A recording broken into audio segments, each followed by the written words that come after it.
I feel like I'm one of the best fighters in the world, if not the best fighter in the world. I can beat anybody on any given day, including Donald Cerrone. I'm planning on going out there and whipping Miles' ass. You know, there's no ifs, ands, and buts about it. I feel like right now is the moment. I mean, I'm close as I can be. I can almost feel the belt in my hands. Tonight, I'm going to go out there, impose my will on John, and become a UFC champ. That's a great talker. I can't wait to just put my fist in his mouth and shut him up once and for all.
Happy New Year, UFC fans around the world, and welcome to beautiful Las Vegas, Nevada.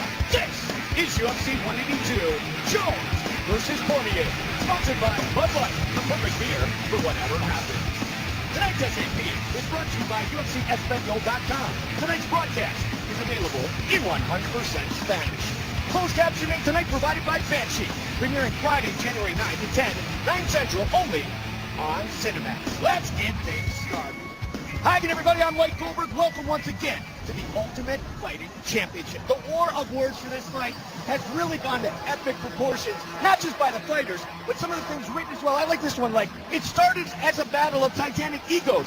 It's evolved into full-bred hatred. But when you talk about Jon Jones, he's the guy who has turned titans into mere mortals. Will he do it again tonight? My partner, Joe Rogan.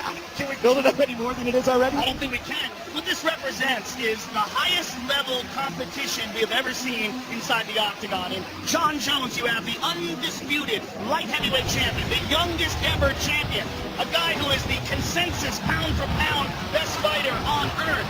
And many people still think he's going to lose. That's crazy, and that's unprecedented.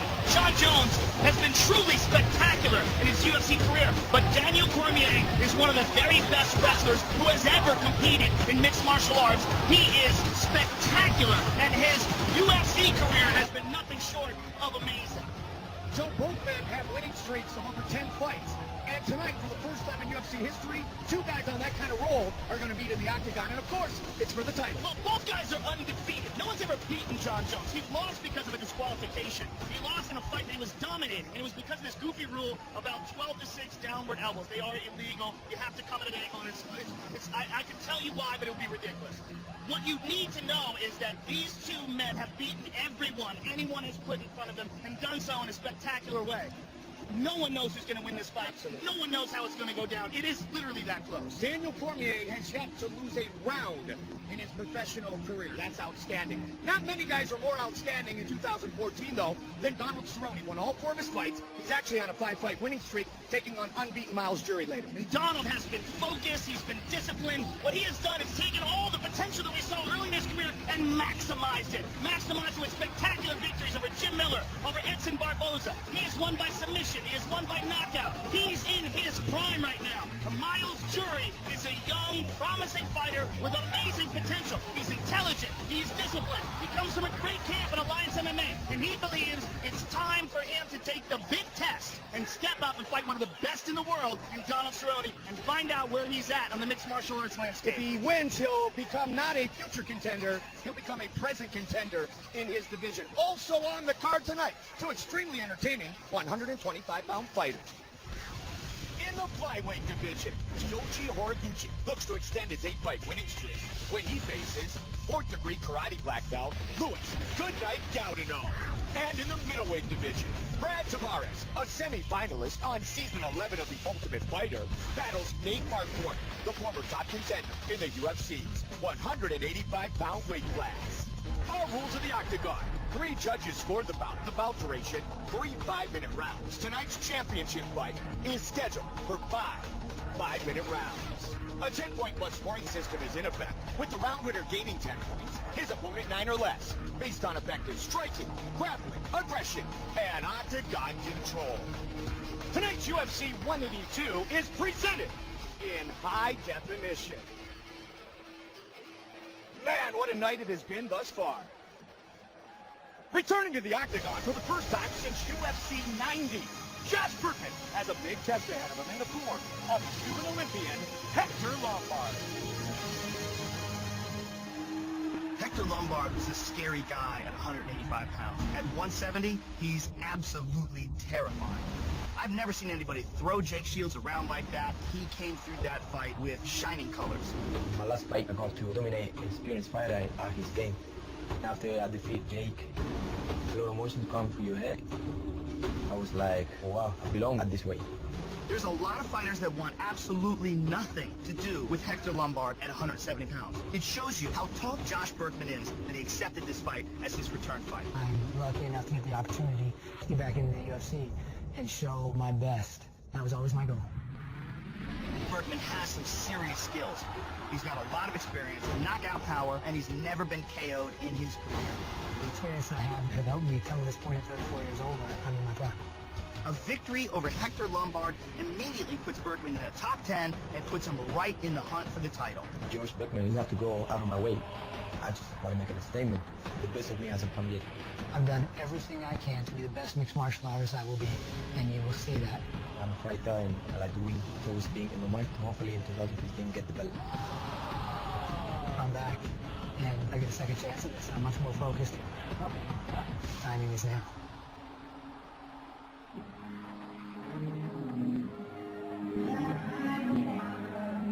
Six years, 2 months, 9 days ago, Josh Bergman of Chicago fought Pete Sell. Since that point, 2,261 days ago, by the way, he is 9-2. He's won 6 of his last 7 fights. And I saw him at the weigh-ins yesterday, Joe. I said, welcome back. He said, Goldie, you will not see the fight you saw years ago. This time I'm ready to make a serious run because I'm evolving to a part of my fight that I've never brought it to before.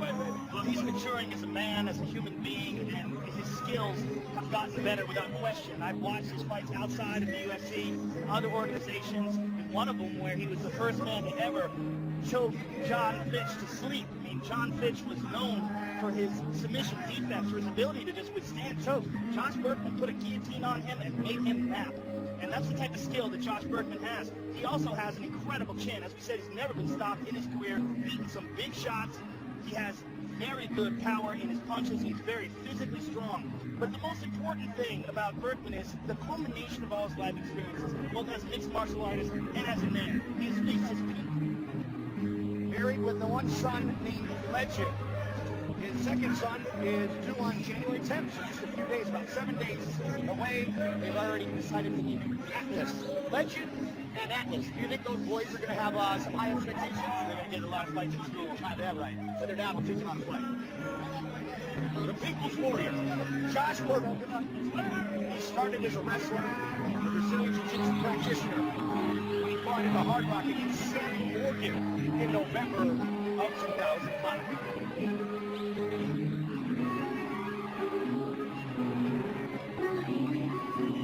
Welcome back to the Octagon, Josh Burton.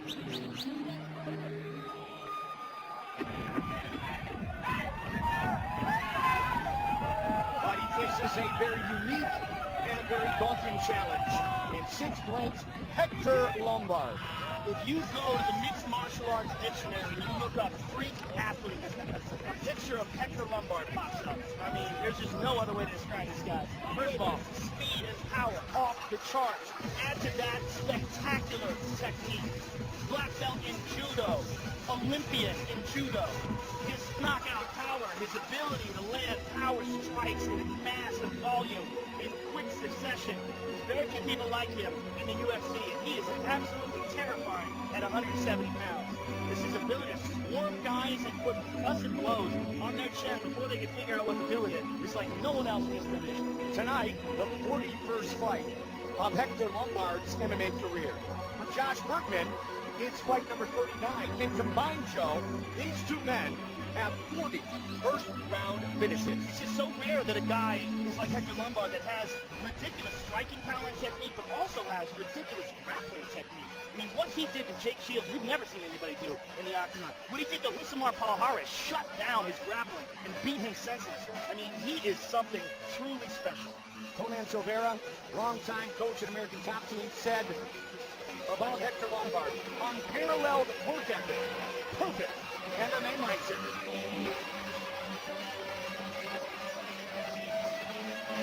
Two ultra-experienced fighters set to get things started live on pay-per-view.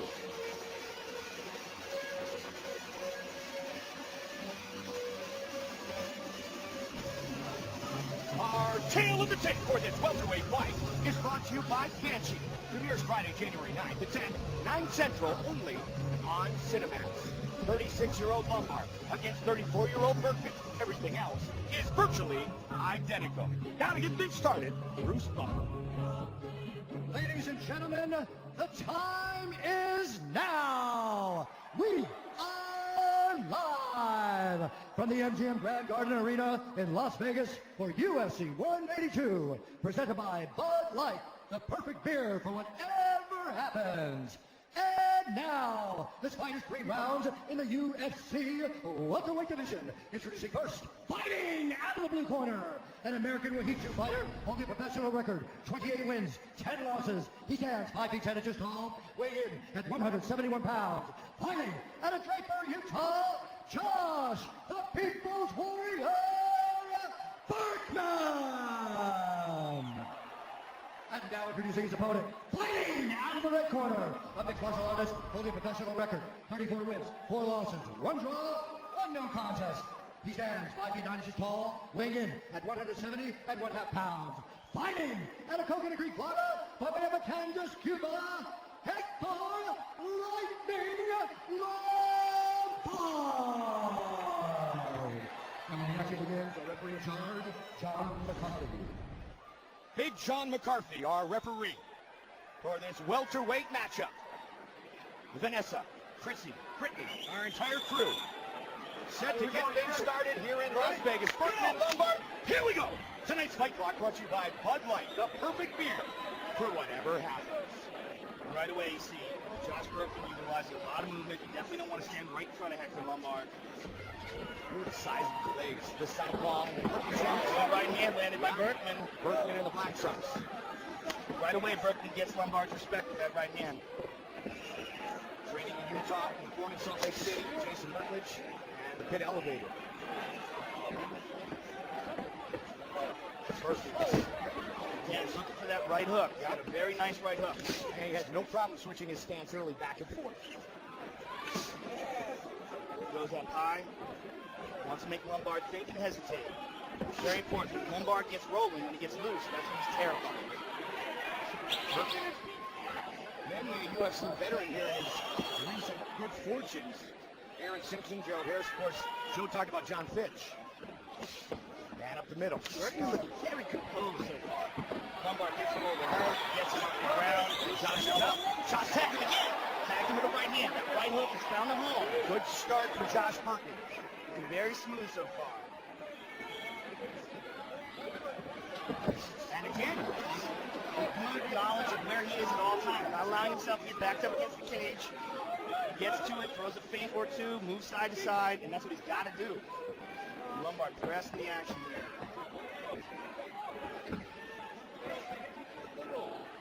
here. In the corner of Hector Lombard, Ricardo Laborio. Hector, a member of American Top Team.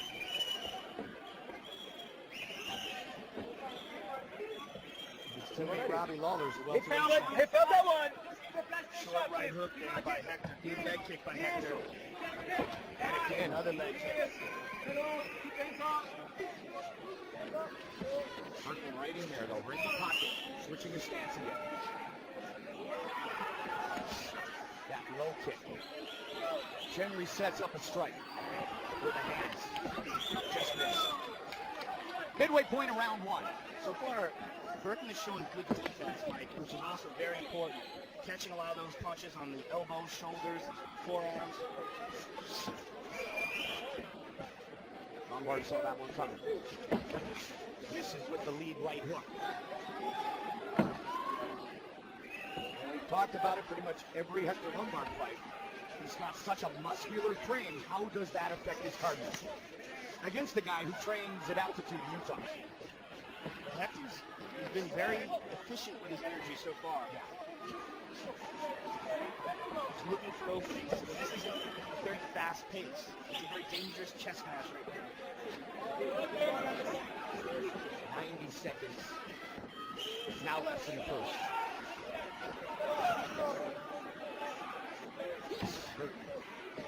Gonna watch out for that big swing. And again, In the pocket. Burton's covered up, but he's also firing back. He's making Lombard respect that. And then stop and take that. Almost stunned by Hector Lombard. Like, how dare you try to take me down? Burton tried to spring off the fence and land the punch to the body. Burton spending a lot of time in the southpaw stance. He does throw that right hook very well from that position. It's a very good short check right hook. He throws it long as well. One of those leg kicks.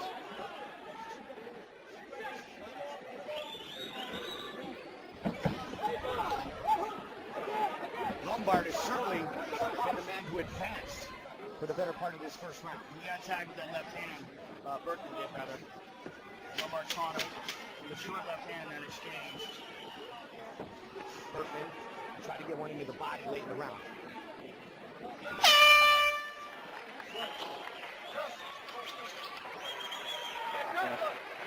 Over there, boss. Deep breath. Deep breath. You want a bottle? 3 deep breaths. Get it. What do you need, buddy? How you feeling? Pretty good. Don't be faster than him. How you feeling? Not that good? Okay. A little bit more feigning that linear kick too. It's golden. Okay. He's looking to get against the fence and unleash. Okay. Robin? Take him out of his socks. You got to feint a lot. Cut more to corner. Cut more to corner and just stay and feint. The right hook is getting in there every time. And the leg is hurt too, all right? Hector, feint. Lombard is definitely doing some damage to the leg of Josh Burton with those heavy leg kicks. Everything throws behind him. Oh, yeah. Here we go. You ready? Get up. Trevor Fallis in the corner of Josh Burton. Round 2. Again, pushing forward the Cuban Olympian. He advanced over 70% of the time. Good kick to the body there by Burton. Yep, that one landed.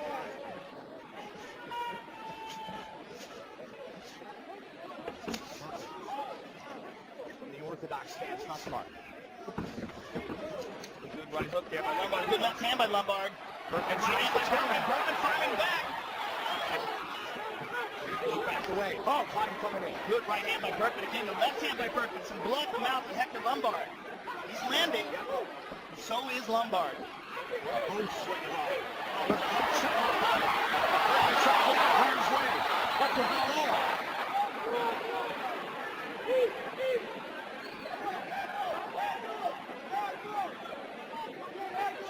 Cuban Olympian in Sydney, Australia in judo. Hector Lombard twist for the combination. That hurt him. Berkman trying to fire back. He makes that up very nicely. Kick to the body by Berkman. For the quick elbow. Trying to catch Lombard off guard for a second, but not at all. Head strikes, 3-1 advantage for Hector Lombard. Berkman trying to compose himself. Moving away from Lombard. Searching for an answer. Good left by Lombard. There's another. Doing big damage to him. Caught him again with that uppercut. And Berkman trying to fire back with that right hand. Good kick to the body by Berkman. Hands down. Josh Berkman. And again, Berkman trying to sneak a counter with that right hook, that little check right hook, keeping his hand down, trying to goad him in, but Lombard keeping the left guard up there and blocking that one.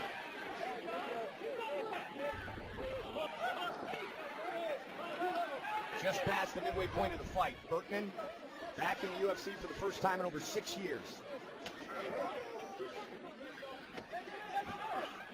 Walking him down, looking for his openings, being very efficient in his striking fight. Not burning off too much energy, not gassing himself out. Oh! And at the same time, Joe putting together some nice combinations. And then he lands some devastating strikes. And Berkman is goading him in there. Look at this, hands down. Good kick to the body by Lombard. Look at this, Berkman standing right in front of him. Again, he's trying to hook. But good defense there by Hector. Block those shots with his forearms and elbows. Berkman, quick inside leg kick. What we're seeing is how wily Berkman is, how sneaky and crafty he can be. Just will that be enough?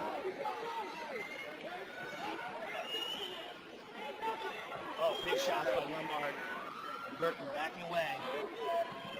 Backing away, hands down. Little touch of the leg, then switch of the stance.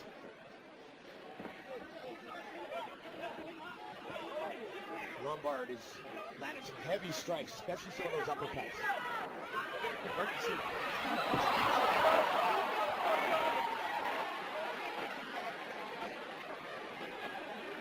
One of those where nobody can figure out what he's doing except Josh Berkman. At least he knows what he's attempting to do. Well, I mean, he's searching for an answer. Yeah. He's trying to figure out what way to be most effective against what Lombard's doing and making him think by dropping his hands and trying to sneak counter him there. Well, he certainly has been a fighter backing up for the majority of this battle. Final 20 seconds of round 2. Trying to talk a little bit. Heavy kick. And he switches his stance. Final seconds. Tonight's Corner Camp brought to you by Banshee. Premieres Friday, January 9th at 10, 9 Central, only on Cinemax. Jason Mertlich, Robert Falls, in the corner, Berkman. Breathe. Might off the side a little bit. I'm good. Here we go. Breathe. Hang on. There's your water right here. Good? Yeah, I'm fine. There's your water, bro. No, I'm not gonna put it. Breathe. Three good breaths right here, Josh. Yeah, I think that was a close one. I think you got the first. That's a close one, right? Okay, let's go out there for family, right? Okay, you got it. You're faster than him. Yep, singles there, 3-2. Here we see Hector Lombard with some devastating punches. Just battering Josh Berkman here. Knee to the body. Berkman is tough. I mean, we've said that before. Coming in here, he's proving that tonight because he's eating some big shots. One of the scariest guys in this division. So far unbeaten as a welterweight with wins over Mark Ford and Shields. Tonight's clock brought to you by Bud Light, the perfect beer for whatever happens. Burton trying to tangle up with Lombard. Lombard immediately taking him down. I mean, if there's a better grappler in this division than Lombard, I haven't seen her. Lombard on top, in half guard. Hector Lombard, 41st fight, and he has never been stopped.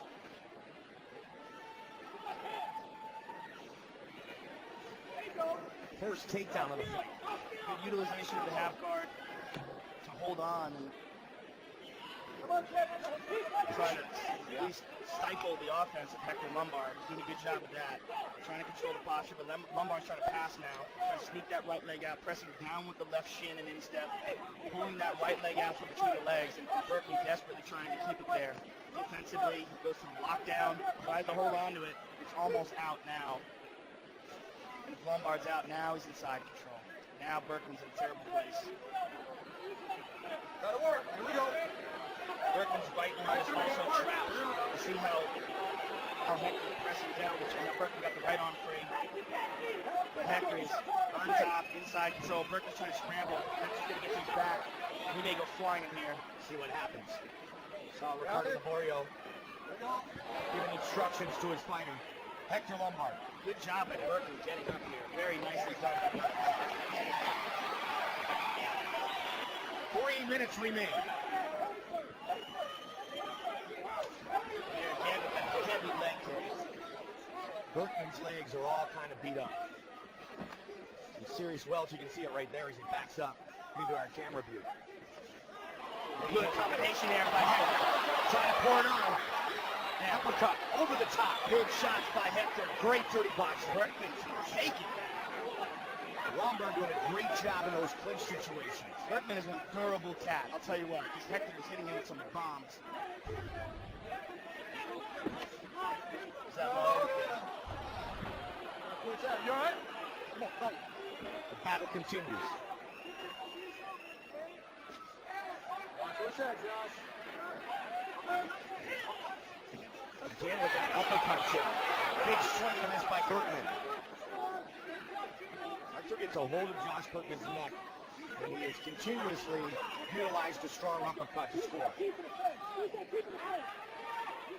Burton is making respect his counters in these exchanges, though. He has tagged him a few times. Oh, nailed him with that hand there.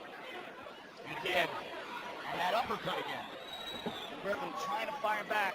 Just don't know how much he's got left in the tank here. Hector pressing towards him. Check that one. He's been taking a ton of damage. Steps into her right hand. Check again. The damage on that right leg is really cutting back the amount of power you can put in that hook.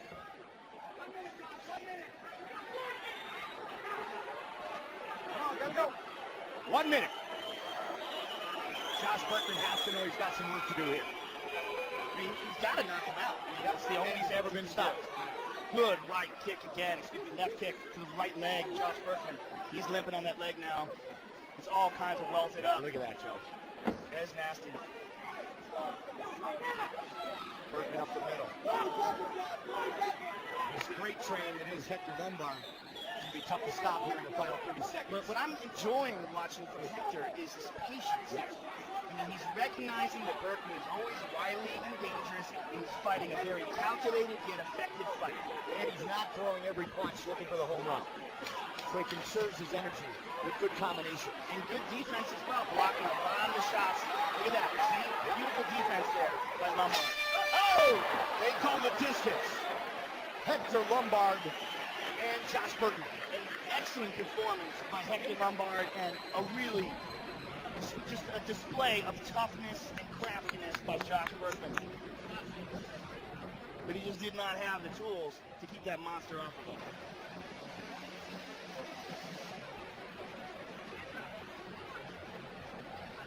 Fight replay brought to you by Bud Light, the perfect beer for whatever happens.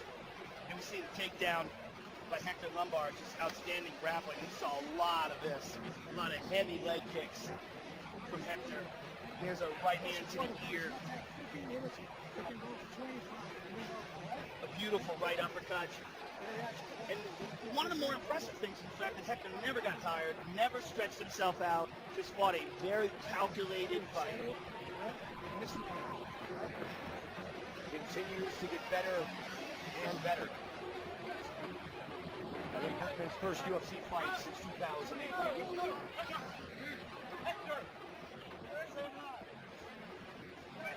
Both of you, judges rendering their decision.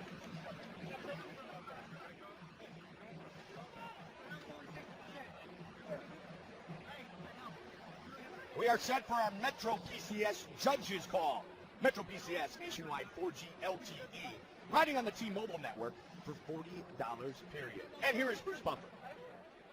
Ladies and gentlemen, after 3 rounds, we go to the judges' scorecards for decision. The judges scored the contest 30-27, 30-27, and 29-28 for the winner by unanimous decision, Hector Showweather Lombard. Dominant performance by Hector Lombard. Here's Joe. I'm with the winner, Hector Lombard. Hector, congratulations on a victory over a very tough and crafty guy in Josh Bergman. One of the most impressive things to me about your performance tonight was your patience. You found your spots, but you didn't get lured into too many exchanges with him where he could counter you. Well, first of all, I want to say thanks to Lorenzo, Dana White, for giving me the fight. And I want to say thanks to Judge Bergman for taking the fight. I tried to get a little rounds. You know, I tried to get back in there because he's beating a wall and I haven't had a good fight, but good to him, you know, he stayed there. Was there anything surprising at all about this fight tonight? I tried to pick my shot. He was running all the way all the time, and it was hard to catch a guy that's one exchange, you know. He was running the whole thing, the whole time. It's hard. It's hard with that. Congratulations, one of the very best in the division. Look forward to seeing you fight soon. I want to say thanks to my sponsor, like a boss, and my ATT game, that number, UFC, for giving me a fight, and all you guys. Hector Lombard, ladies and gentlemen. Hector Lombard, victorious in his 41st professional fight. Not surprising in attendance once again, the Diesel. This is the beginning of the McGregor era.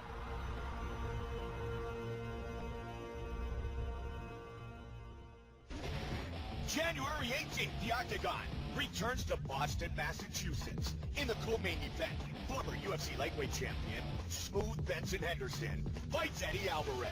And in the main event, Conor McGregor fights Dennis Seaver. And for more, here's Joe with the Notorious One.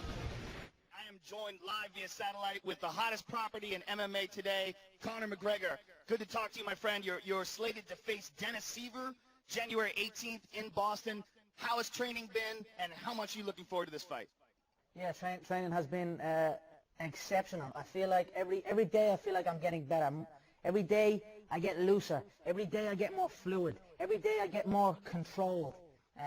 Everything has gone perfect in the build-up to this fight, and I cannot wait. January 18th, I will stiffen Dennis up and make way for the biggest fight in UFC history.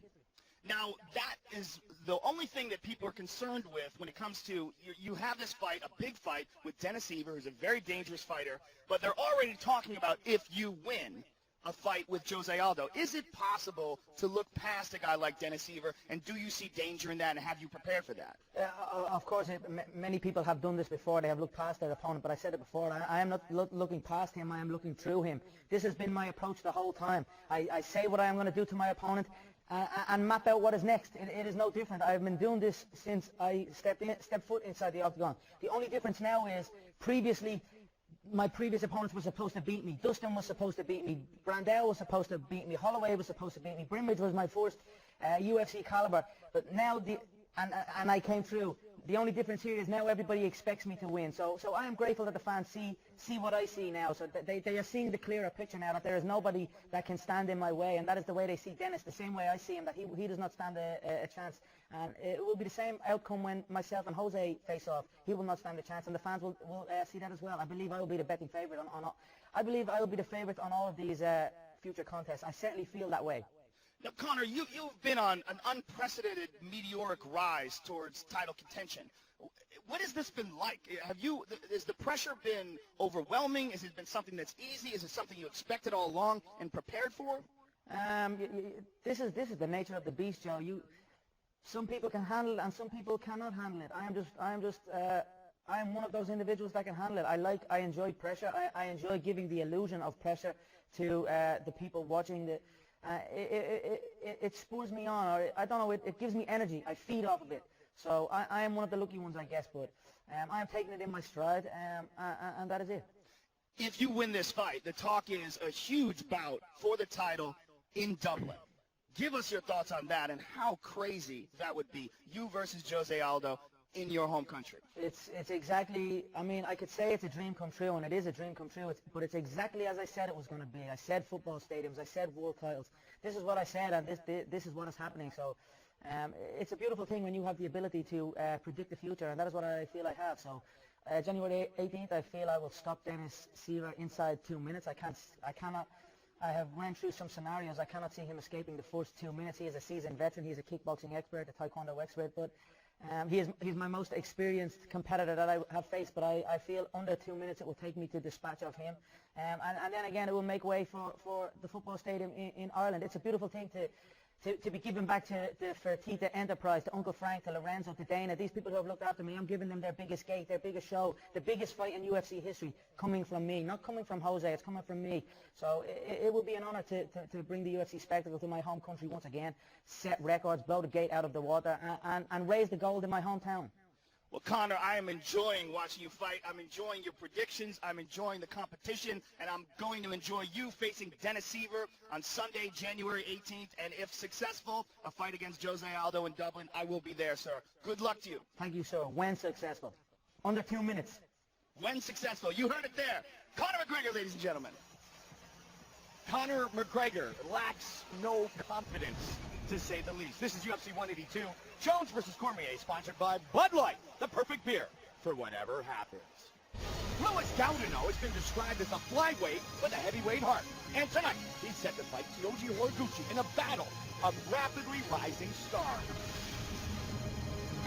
The wide-open flyweight division is always in search of quality contenders for champion Demetrius Johnson's crown. And Kyoji Horiguchi and Louis Gaudino are both primed to make that move from prospect to contender. そうですね、まあ今回ちゃんと勝てばチャンスがすごい来ると思ってるんで、しっかり KO で勝ちたいと思ってます。 Tonight's matchup against Horiguchi, I think it's a good matchup for me. You know, a lot of people aren't giving me a chance, but you know, I think stylistically it's going to be a good fight. And, I match up well with anybody in the division. I'm going to prove that tonight. A member of the Ultimate Fighter Season 14 cast, New Jersey's Louis Gaudino has a well-rounded attack that he put to good use in his memorable win over John Lineker. But if he wants to move up the flyweight ladder, Gaudino must put a mark in Horiguchi's loss column and do it impressively as well. I want the judges to be able to go to the bathroom or go get a beer when I fight, because I'm looking to finish it before the third round.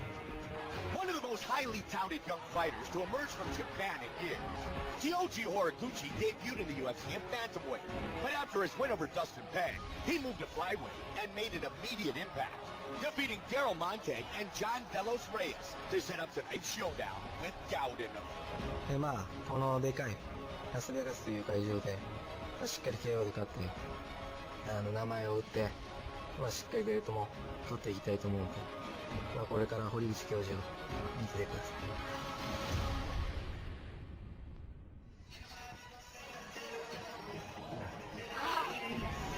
Louis, good night, Gaudino. A member of Team Bisping and Talk Show, the top pick at 135. I'll fight for Bisping on season 14 of The Ultimate Fighter. He did win the fight of the season bonus. And here tonight, he looks to knock off the 24-year-old native of Japan, Kyoji Horiguchi. And you see him there with Tiger Schulman. He's one of the biggest underdogs on this card tonight, Mike. I believe at one point in time, Horiguchi was an 8-1 favorite, which is very big, especially when you consider that, Gaudino has a good punch, has good technique in all areas, has a very good ground game, has very good defense. And this is a big opportunity for him. If he can beat a guy like Horiguchi, it puts him right back on the map. And he wants to get back on that map. He was able to fight just once in 2013 and 2014. He was slated for the card in Halifax, Nova Scotia. He came down with pneumonia.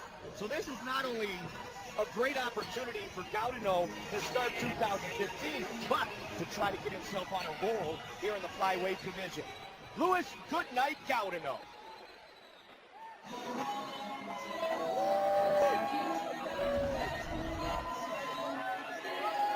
Over and over again, UFC matchmaker Sean Shelby says Horiguchi is the real deal.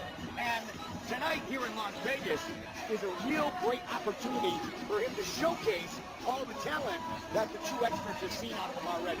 Yeah, that's a great way to put it, Michael. This really is set up as a showcase for Horiguchi, this 24-year-old phenom from the Crazy Beat camp, very famous mixed martial arts camp in Japan. He is dynamic, and his strikes are rapid and powerful.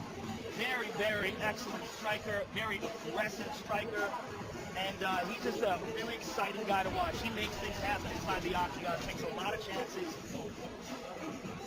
14-1. He has won 8 straight fights. The former Judo 132-pound world champion, Judo rookie, and MVP of the year. Well, he learned how to fight from watching Kid Yamamoto, who is a Japanese legend and Horiguchi's hero, and he fights very similarly to Yamamoto, who was, one of the real standouts in early MMA, especially from Japan, like one of the best fighters ever come out of Japan. Horiguchi, Gaudineau. Our tale of the tape for this flyweight fight is brought to you by Banshee. Premieres Friday, January 9th at 9 Central, only on Cinemax. Horiguchi 24, Gaudineau 6 years his elder, Horiguchi taller, and will have a 3-inch reach advantage. Once again, the veteran voice of the Octagon, Bruce Buffer. Ladies and gentlemen, this fight is 3 rounds in the UFC flyweight division. Introducing first, fighting out of the blue corner, holding a professional record, 6 wins, 3 losses, 1 no contest. He stands 5 feet 3 inches tall, weighing in at 125 pounds. Fighting out of Hoboken, New Jersey, Louis Goodnight Gaudineau. And now introducing his opponent, fighting out of the red corner, holding a professional record, 14 wins, 1 loss. He stands 5 feet 5 inches tall, weighing in at 125 pounds. Fighting out of Tokyo, Japan, Yoji Horiguchi. And when the action begins, our referee in charge, Herb Dean. Herb Dean, our referee for this battle at 125. Vanessa helping us get started. Horiguchi, Gaudineau. Ready. And here we go. Tonight's fight clock brought to you by Bud Light, the perfect beer for whatever happens. Red trunks for Gaudineau. Gray and black trunks for Horiguchi. Right away, I've got to adjust the speed of flyweights. You can see just by the way these guys are moving. It's going to be a different sort of fight.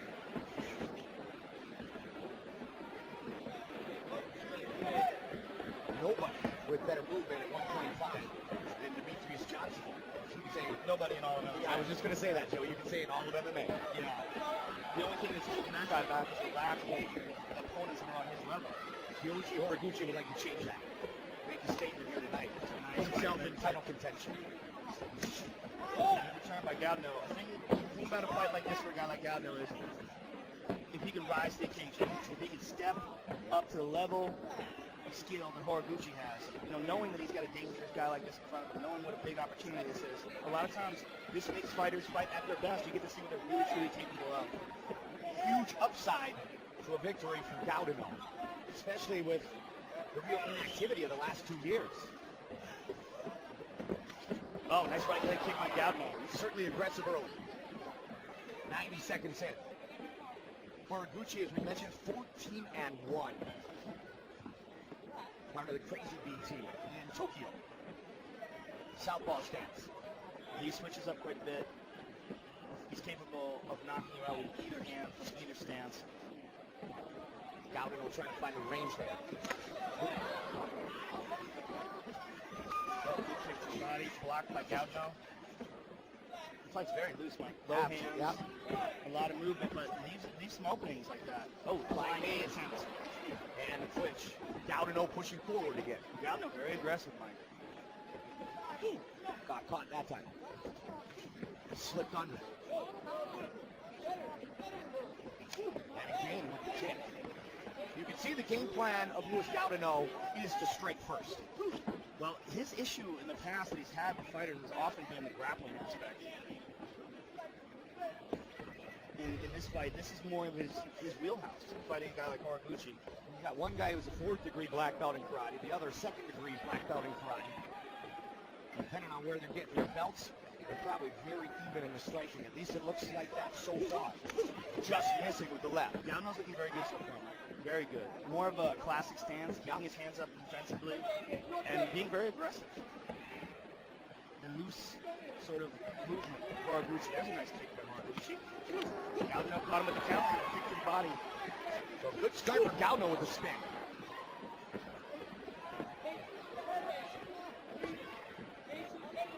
Ton of movement. Good kick to the body again by Gaudino. Excellent counter. Horiguchi a little frustrated here. Not really able to get anything real clean and solid off. New York native, Luis Gaudino. 5th UFC fight.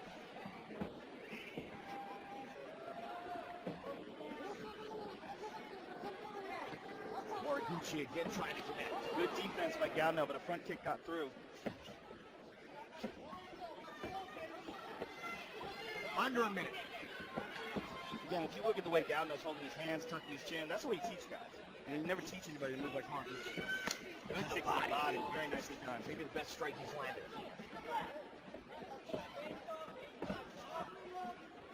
A lot of things. Well, they're so fast, you almost have to do that in order to exchange. Ducking under now the clinch. Double underhooks by Horiguchi. See what he gets out of his grappling exchange here. 20 seconds remain in the round. Horiguchi out down. Gaudino scrambles back up to his feet. An elbow by Gaudino. Round 1 in the books. Tonight's Corner Cam is brought to you by Banshee. Premieres Friday, January 9th at 10, 9 Central, only on Cinemax. 打ち終わりが怖くてなかなか入りづらいならしっかりまずペイント入れる。そうそう、しっかり。右のつけるよ、まっすぐつけ、まっすぐ。2つ、怖くねえから。けど左のフックいいから、その時にやっぱ顔回さない。次がなくない。I want you to breathe. Okay? So I want you to do the same thing. I want you to breathe. Okay? And let him make a mistake. You keep having the patience and just win the exchanges. Win the exchanges. Okay? Keep winning the exchanges. Man, the body's really good. Boom, boom, just the body. The head's too hard to hit, right? Okay? Let's go. On Saturday, January 31st, from right here in Las Vegas, UFC 183, a legend will rise once again when Anderson Silva returns to fight Nick Diaz. Don't miss UFC 183, January 31st, only on pay-per-view. Cannot wait for the Spider to come back.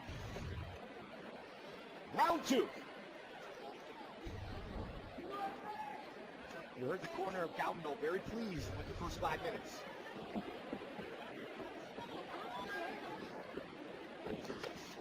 Combination. Sliding forward. With a body kick and then that nice combination that landed.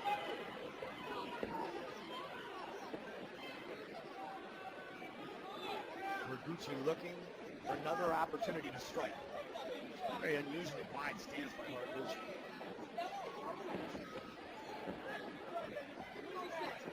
Blood under the left eye of Gaudino. Coming from that last combination. Again forward.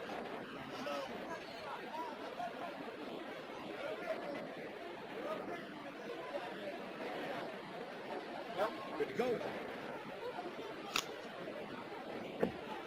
Unintentional Gaudino, Horiguchi.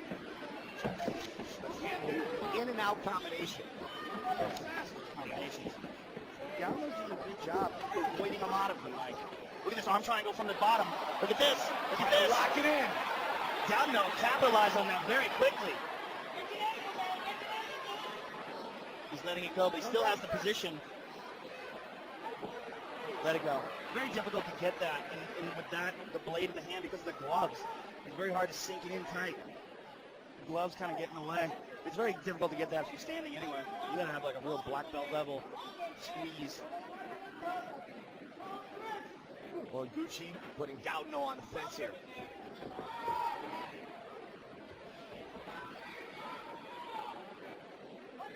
Gaudino trying to fight out of this position. The double underhooks. Big breaths being taken by Luis Gaudino. Wants to set up that elbow. And they break. Gaudino was looking to push on the head of Horiguchi and have it snap back and land a big elbow. Tiger Schulman. Don't give him room, Lewis. Don't give him room. Don't give him any room now. You're moving in on him. The Schulman brothers, Danny, barking out instructions right here. Good kick, blocked, but still, that shin slamming into the forearms.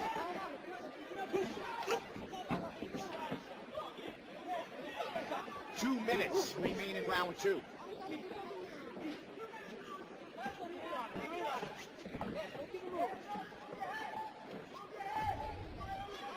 Horiguchi, 19 significant head strikes to just 2 from Gaudino. A couple more. Lightning fast. An inside leg kick by Gaudino, though. Horiguchi trying to find a consistent rhythm with his stand-up here. He's definitely been more successful in this round for sure than the previous, especially with that early combination. Oh, beautiful right hand. Oh, there. Horiguchi's fast. Very light on his feet. Switching up that stance. He's wide, as Joe mentioned earlier, and then he tightens it up a little bit and attacks.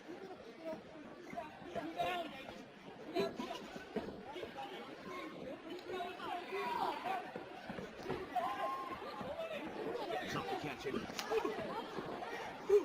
Again with the counter. Now finishing with the head kick. Very nicely done. He's got Gaudino thinking. Absolutely. And he's starting to really take over here. Gaudino's just having a harder time reaching than Horiguchi is. When Horiguchi makes those blitzes, he's getting in. Oh, takes the body. 15 seconds. And those kicks in the forearms will take a lot out of your punching power. Final 10, good on him again. Puts him on his back. Knee to the belly. Hammer fist by Horiguchi. Good second round for Kyoji Horiguchi. Just okay. Breathe. Oh, Good. Breathe. 4ラウンド絶対取れてるから。You won this round for sure. いいね。で、使い分けたら全然反応できてない。 There's no ワン problem. 踏み込んだワンツーと踏み込まないで全然反応できない。 He can't even 踏み land. 込まない左からの思い右も。 Left and right. No problem. もう2ラウンド取れてるから、1ラウンドちょっと You won 2 rounds. 取られてない。 Maybe the first round was the issue, but you won this round も for う sure. まずないから、まず。Boom, boom, boom. Fucking give it everything you got now. Come on, let's make this work. This is 5 minutes, baby, right? Okay? Let's do this, baby. Come on, Lewis. Okay. Let's go, baby. You got it? Let's go. Come on, Lewis. The Horiguchi blitz. So good at covering distances before Gaudino could even react to him. Caught the kick there, tripped him, got him to the ground, knee on the belly, hammer fist. Excellent round for Horiguchi. You heard his corner say, round one, not sure. Round two, you certainly won. So look for him to be the aggressor again here in the final 5 minutes. Gaudino's going to try to leave it all on Gaudino. Gaudino landed a good right hand there, Mike. Gaudino's got to swarm Horiguchi. He can't let Horiguchi get off the blitz to kick the body. And he did that in the first round. Not so much the swarm, but he was the one moving forward. Horiguchi got off quick in the second round. I think it sort of established the tempo of that round. But Gaudino, you can't let this guy blitz on him. He's got to keep him backing up, keep him moving, keep him responding to his movement. Because as soon as he sets down, Horiguchi attacks, and he's quicker. He's also, with that wide stance, he's got that ability to blitz him. Yeah. But as long as Gaudino keeps pressure on him, it's much harder for him to do that. And if Gaudino can land clean punches, it gets him good right hand by Horiguchi. Very good. The ability to cover distance with this fine footwork of Horiguchi, really something that UFC can continue to evolve and truly make a difference in this fight against Gaudino. Well, it's just that speed of blitz. and he's doing so in a very unconventional way with the hands down. Sort of reminds you of how Roy Jones Jr. used to fight his time. It's like, it's not how you would teach anybody, but man, does it look pretty, right? Especially when it works. Yeah, when it works, it's pretty wild. As you mentioned, when he was walking into the octagon, his hero is Kid Yamamoto. Likes to try to replicate the style of one of Japan's all-time best. Under 3 remains in this fight. It's a little slip and rip. That was a good kick by God, man. Needs more of that. And put together combinations, Joe. Hit one, and then Horiguchi gets out of the way. And look at this, man. Big combination back the other way. Gano got clipped on the way in. Gano's got to really put himself in danger in this fight. I mean, this is the only way. He can't lay on the outside. He can't respond. He can't wait for Horiguchi and respond to it. He's got to force the action. 3 times as many strikes landed in this fight by Kyoji Horiguchi than by Luis Gaudino. Under 2 now. Gaudino with nothing to lose in these final 2 minutes.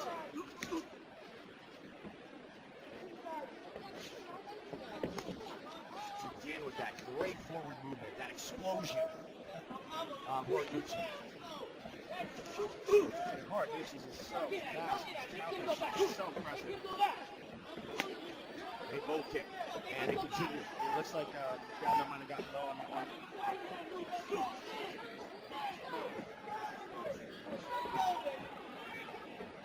Speed, so difficult to counter. Uh-oh. No arm under. He doesn't have a second hand. Looking for something, though. Yeah. You can't look for it. Not at this point, right? Yeah, well, you got to grab it. You know, it's like, if it takes that long to connect my hands, a guy like Horiguchi's gone. The fights are fought at such a different pace in this flyweight division. Opportunities are so fleeting. How about this one? These flyweights have traveled a combined mile. 5,200 feet. Isn't that great? That is ridiculous. It's a little mile run inside the octagon. 15-minute mile run. It's so crazy. Under 30 seconds.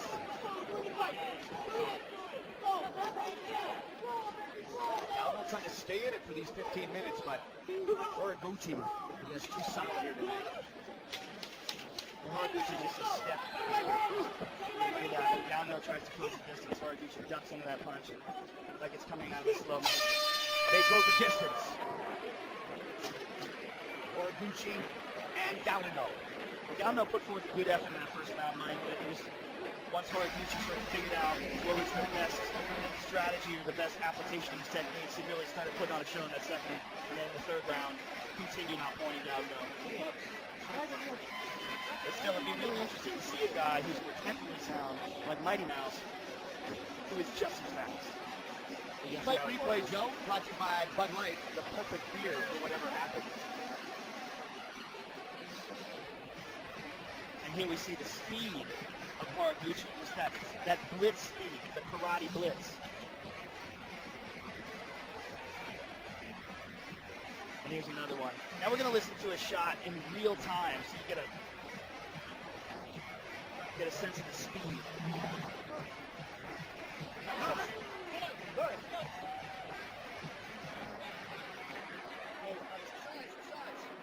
Bruce Buffer has the official decision. Ladies and gentlemen, after 3 rounds, we go to the judges' scorecards for a decision. The judges scored the contest 29-28, 30-27, and 30-27 for the winner by unanimous decision, Kyoji Horiguchi. Horiguchi by unanimous decision. 15-1 overall, 4-0 in the UFC. Definitely one of the more exciting prospects in the flyweight division. A lot of interesting fights for that gentleman. Wow, what will be The interest of CM Punk expected to debut back since 2014. But with the new gear comes a fresh start. And the hard-nosed Hawaiian is eager to get back in the win column by beating one of the biggest names of his mixed martial arts career. It's usually start 2015 off with a bang. You know, it's the New Year's card, and I want to go out there and make some fireworks happen.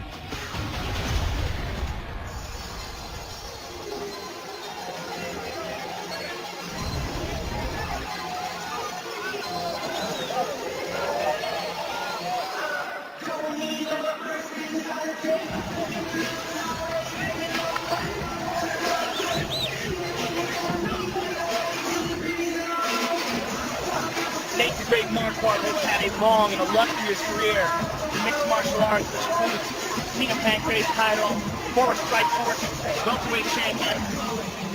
And now that he's back at 185 pounds, especially at 35 years of age, I think it's a better weight class for him. I think that weight cut, he's a big guy, very debilitating weight cut, taking down to 170 years old.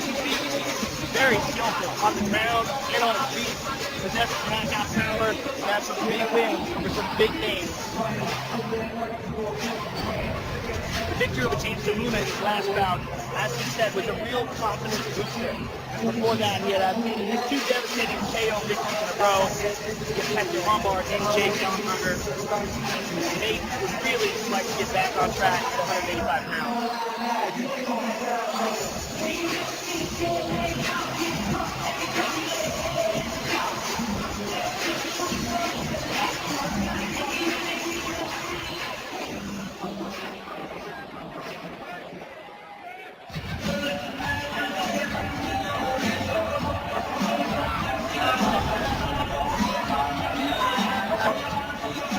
Brad Tavares is a talented young man who continues to improve and grow. One of the tutors is the man behind him, Reese Sipo. Excellent kickboxer, excellent kickboxing instructor. Extreme couture. Brad has all the tools. Excellent power, great athleticism, tough, good heart, all the above. And we've seen him grow inside the octagon. We've seen ups and downs. But from those ups and downs are the lessons that really help a fighter grow. 11th UFC fight for the Hawaiian Brad Tavares. His coach on the Ultimate Fighter, the Hall of Famer, Chuck Liddell. We're going to watch him perform tonight. Nate Marquardt, 52nd professional fight. Tavares known for his good takedown defense and his technical kickboxing. And in that win, you see, against Ricky Fukuda, 116 significant strikes landed.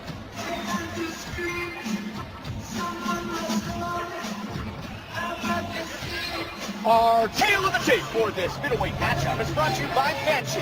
Premieres Friday, January 9th at 10, 9 Central, only on Cinemax. 27-year-old Tavares against 35-year-old Marquardt. Everything else is virtually identical. Once again, here's Bruce Buffalo.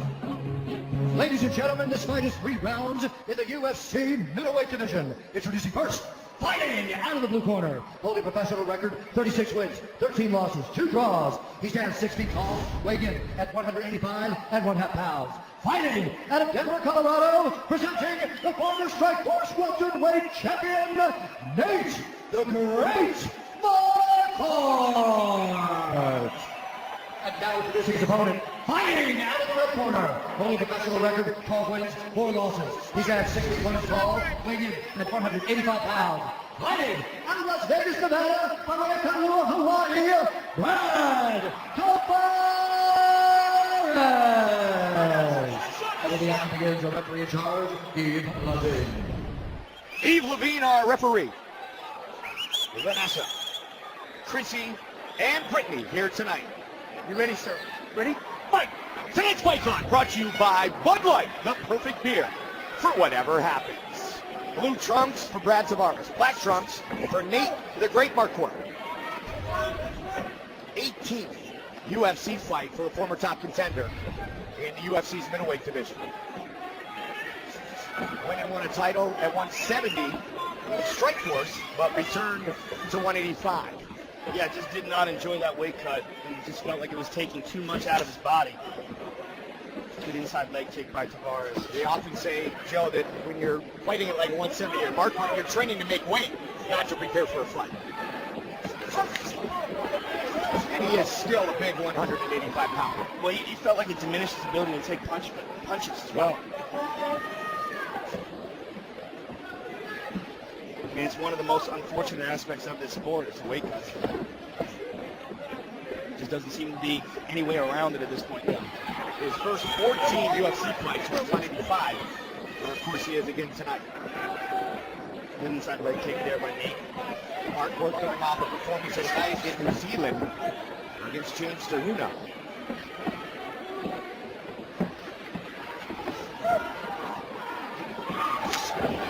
That's the switch kick there by Tavares to the body.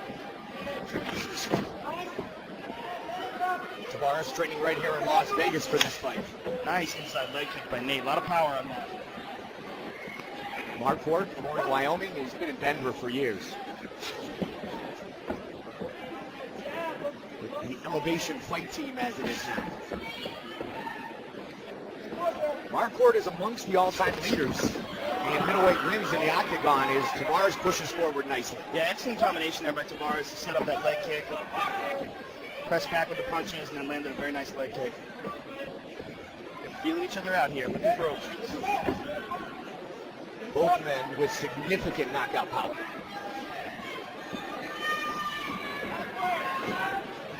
We have certainly seen it from Nate the Great more than once. And Nate looks like he's really trying to set up the right hand. He manages to do it right there. Past the midway point here in round one. He got attacked there on a counter by Tavares, though. Really made him stop in his tracks. Tavares, a professional since 2007. Marquardt got caught. And the knee. Again, Tavares scores in that exchange. Uppercut kick, right to the face. Very nicely done. Anderson Silva style. Tavares Machida. Nice right hand counter. Not much attention did that kick up the middle gain for Nate Marquardt. So far, Tavares firing right back. Inside.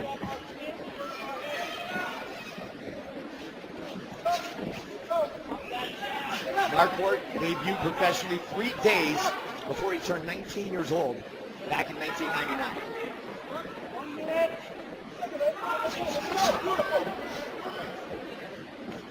One minute on the clock. Pretty even so far. Yeah, there's a lot of feeling out going on. A lot of trying to find your rhythm here. Maybe some boos from the audience, but a lot of respect for your opponent's ability to finish a fight with one strike. Yeah, this is a very high stakes game they're playing here. Both guys are sprinting into these shots. Tavares with a high kick block. See the way he stands on that back foot, ready to fire again. Nice jab there by Tavares. Close the distance nicely. Good inside leg kick as well. Tavares mixing it up, Joe. Yeah, and controlling the center of the octagon for the majority of this round. And pushing the action. Final 10 seconds. But Nate may very well have landed a more significant strike with that front kick to the face. Oh! And he answers it. Yeah, really did. Very excited by that, too. Tonight's Corner Cam brought to you by Banshee. Premieres Friday, January 9th at 10/9 Central, only on Cinemax. Deep breaths. Now you're warm. You ready to go to work? Look, he's really quick to take that back step. So when you go to that 1-1-2, he's going to drift to your left. Give me that hook, close him back here, uppercut hook again, okay? Other than that, keep doing what you're doing.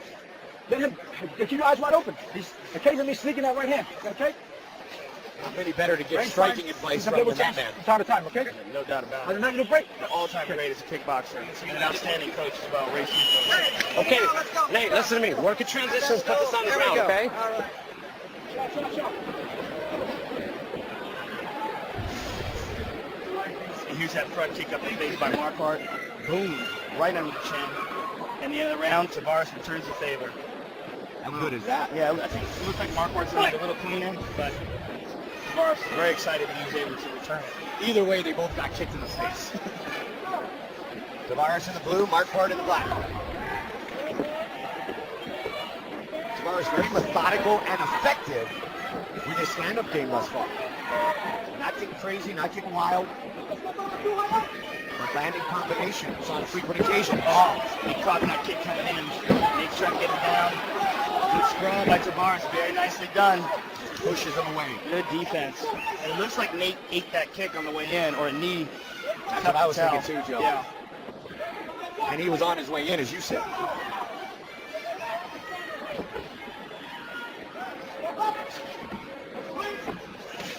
Tavares really pushing the pace and pushing the action.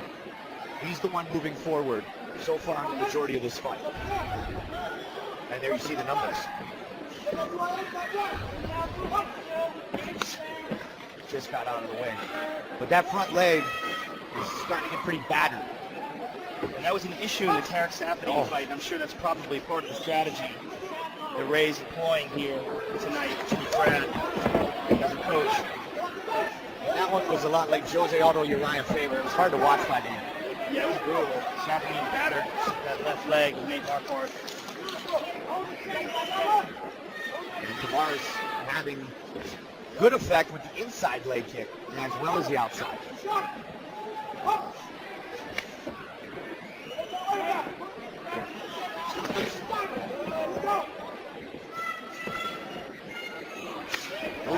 Again, he's lighting him up.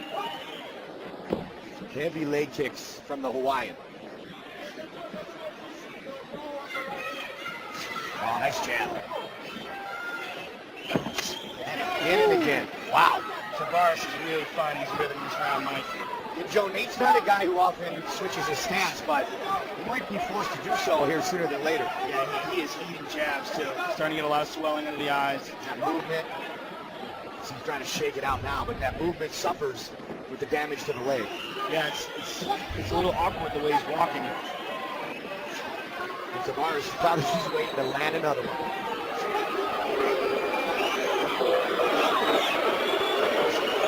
This is a good one by Nate. He's all battered pretty much all around his leg.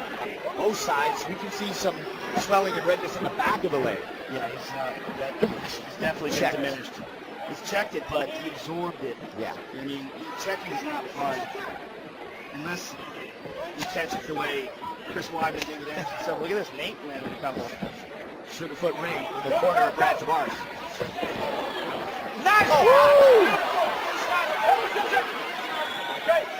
Under 90 seconds here in round two. Beautiful counter by Tavares there.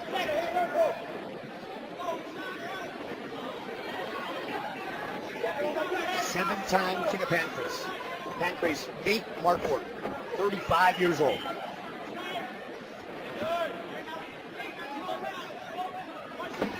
Can he get the takedown? Good defense by Tavares. Very impressed with his takedown defense.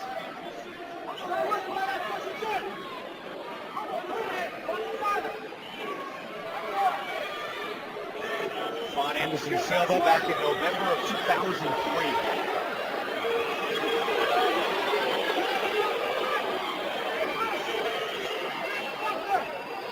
Pardon me, 2007 was his first loss since 2003. Nate looking to take down here. Ooh, hard shot inside by Tavares. Good uppercuts by Tavares. And good right hand over the top.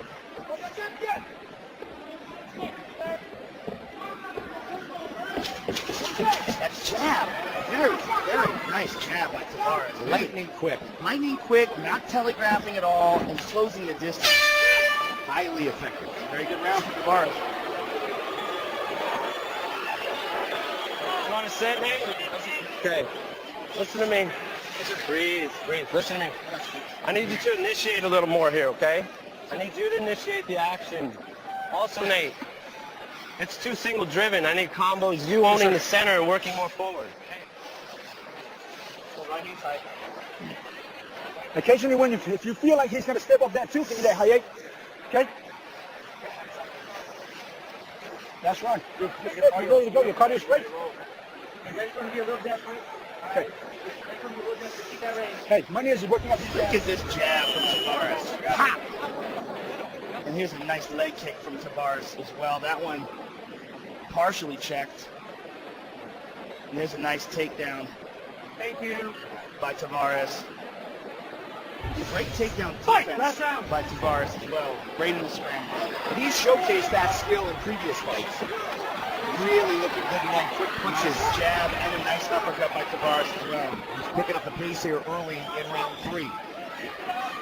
And he's eating up that left leg and made mark marks. Hit him with a nice inside leg kick, right hand over the top there. One of the best performances of Tavares' career so far, for sure. Really, you're seeing the hard work paying off in the gym. He's one of the best kickboxing instructors. And Nate closes the distance here again, but for the clinch. Trying very nice knee by Nate, very nice.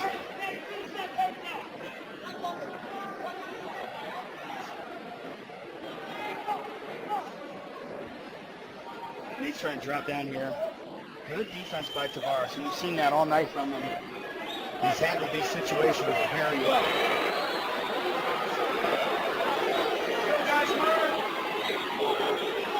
Here he would be talking to the fighters about keeping busy. Good left to the body there by Nate.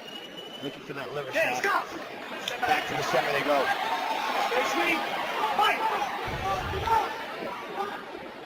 It's 3.5 minutes remaining in the fight.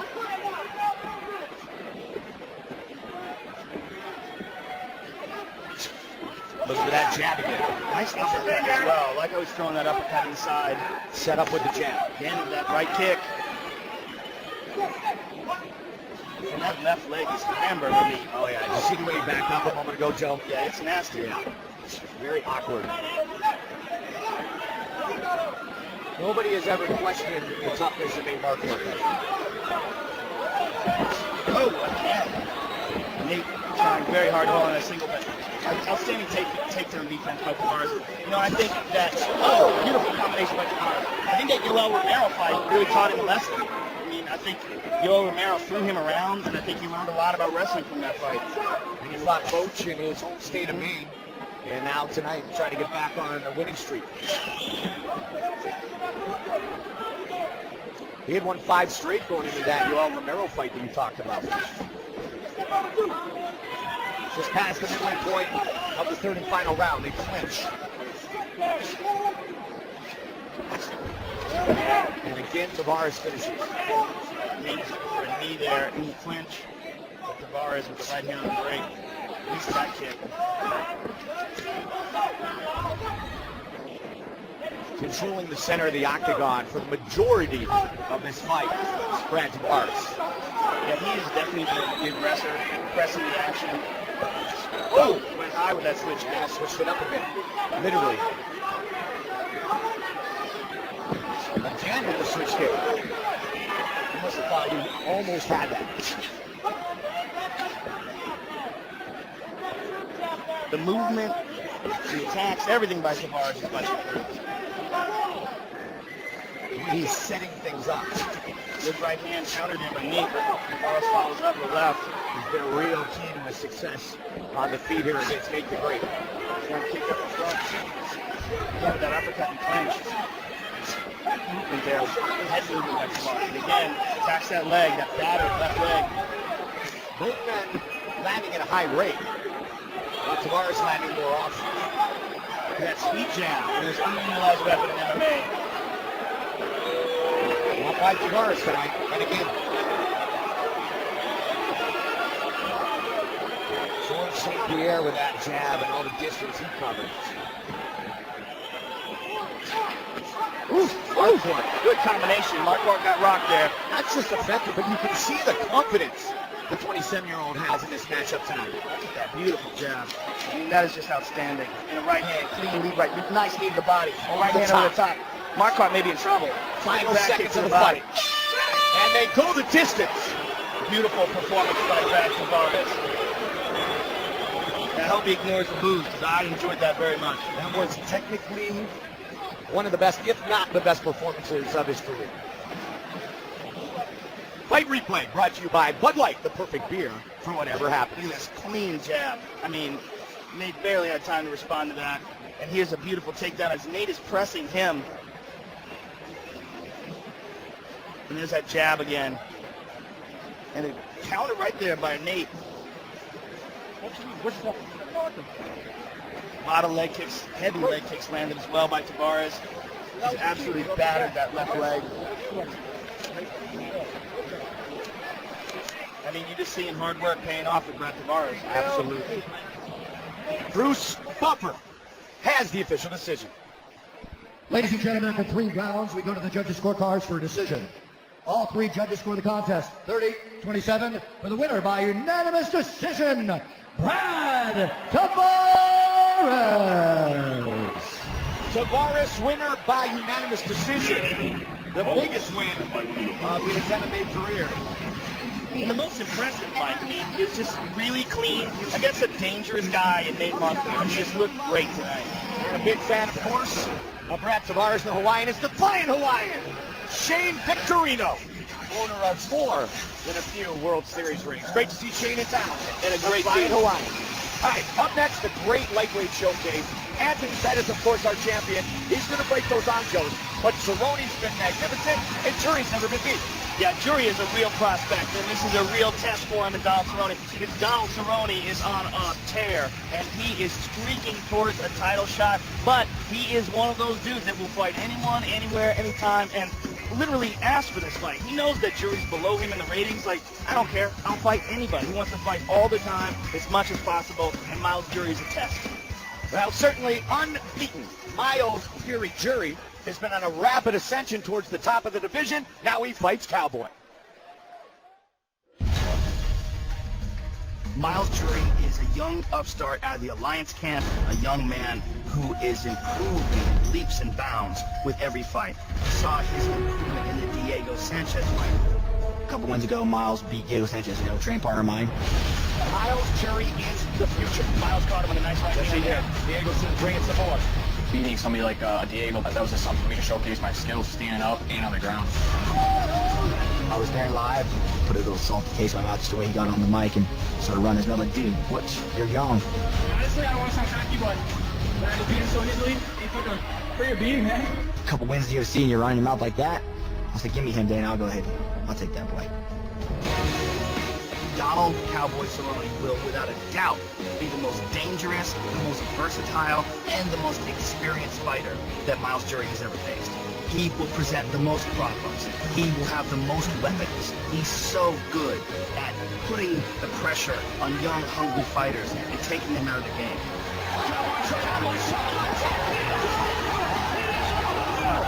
Cowboy Cerrone's been on a roll lately, and he's one of the best in the world. And to be the best in the world, you got to beat the best in the world, and that's what I'm planning on doing. I didn't get into this sport just to be undefeated and be a contender. I want to get that belt. But I'm here for big fights. I'm here to go out there and I make good, great fighters look silly. For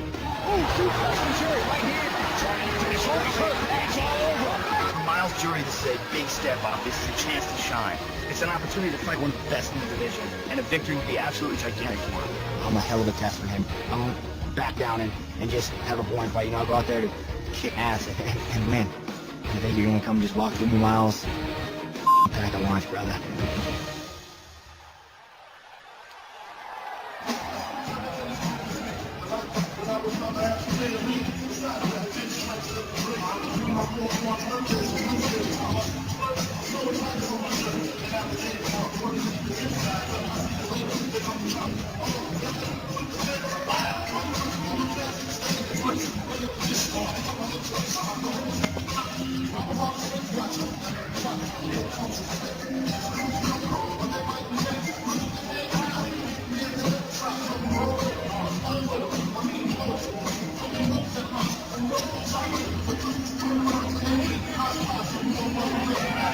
Miles Fury Jury.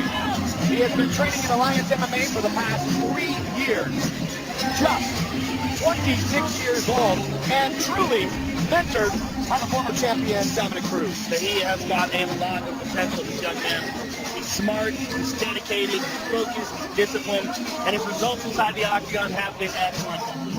He lost on the Ultimate Fighter to Al Iaquinta, but that was one of those fights that you have to call an exhibition because they didn't report the fight immediately to the Nevada Athletic Commission because it was a show years later. So it doesn't count as an official record, but that is a loss.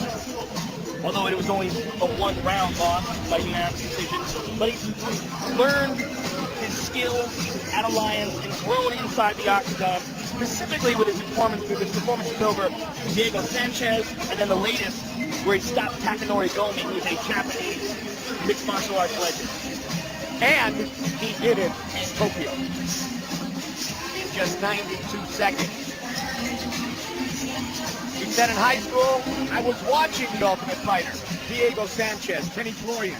Now, I'm fighting the best in the world.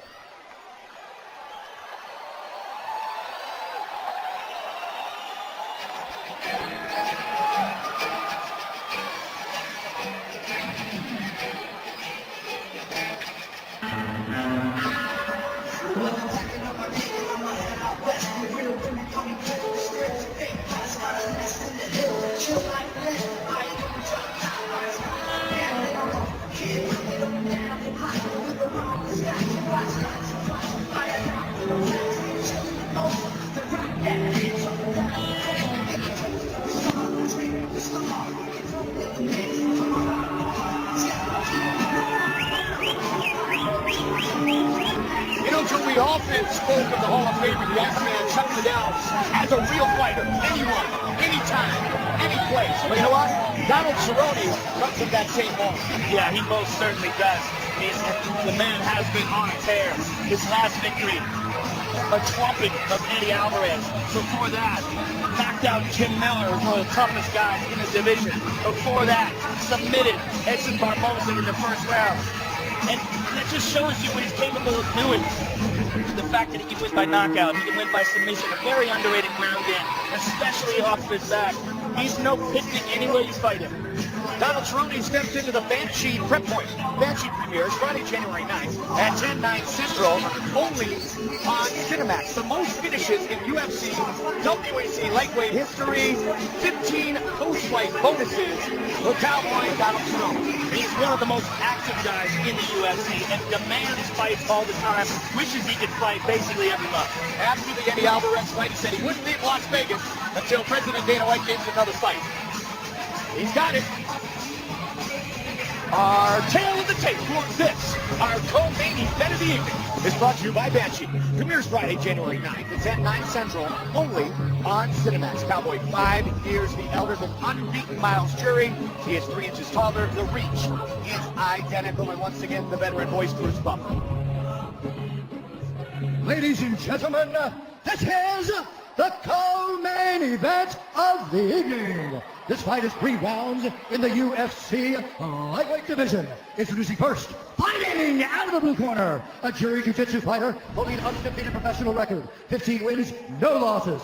He stands 5 feet 10 inches tall, weighing in at 155 1/2 pounds. Fighting out of San Diego, California, by way of Hazel Park, Michigan, Miles Fury Jury. And now introducing his opponent, fighting out of the red corner, a Muay Thai kickboxer, holding a professional record, 25 wins, 6 losses, 1 no contest. He stands 6 feet 1 inches tall, weighing in at 155 1/2 pounds. Fighting out of Albuquerque, New Mexico, by way of Denver, Colorado, Donald Cowboy Cerrone. And the action begins. Our referee in charge, John McCarthy. Big John McCarthy. You want to touch it again now? Let's look at both of you. Cowboy in the orange trunks, looking for his 6th straight win as he battles unbeaten Miles Jury, 3rd non-title fight in UFC history, featuring 2 fighters with win streaks in the octagon of 5 or better. All right, here we go, Miles. 2 guys who have won more than 10 straight. Here we go. Tonight's fight club, brought to you by Bud Light, the perfect beer for whatever happens. As I mentioned, orange trunks, for Cowboy, great terms for Jury. I want to correct what I said earlier. It was a 3-round split decision to Al Iaquinta. It was Areola that he won a 1-round decision to advance on that first live season, Joe, with Dominic Cruz as his coach. Thus, the move to a light. And as we know, Al Iaquinta is an excellent fighter. That was a very close fight. Both guys have grown substantially since then. Nice takedown by Jury, right into omoplata. Beautiful control here by Cowboy, doing the right thing. Note the seatbelt around the waist, and Jury's peeling that off. Jury's left shoulder is in a bit of danger here, but by sitting up like this, he's keeping Donald from flattening him out, belly down, and putting pressure on that shoulder. The way to finish this technique is you get your opponent belly down and you push your body weight up towards his shoulder and neck. He's going to turn him and wind up on top of him if he can continue this. But no, Donald's still scrambling and still holding on to that waist. See how Miles keeps trying to peel that hand, that right hand from the waist. That's the key to this. Now, what Donald wants to do is extend his legs and push down. Put the pressure like this here. Sit him down. That's it, like that. Now the omoplata. Now Jury's in trouble. Now Jury, he rolled out of it and moved into side control. And that was Jury sacrificing the position and winds up on the bottom. Again, Donald Cerrone has a very underrated ground game. Very high-level jiu-jitsu. 15 of his 25 curls. Got the back. Jury's submission. Jury's in trouble. Can he catch a move? Body triangle. Jury should roll towards the side where the triangle's locked up. Note he does that.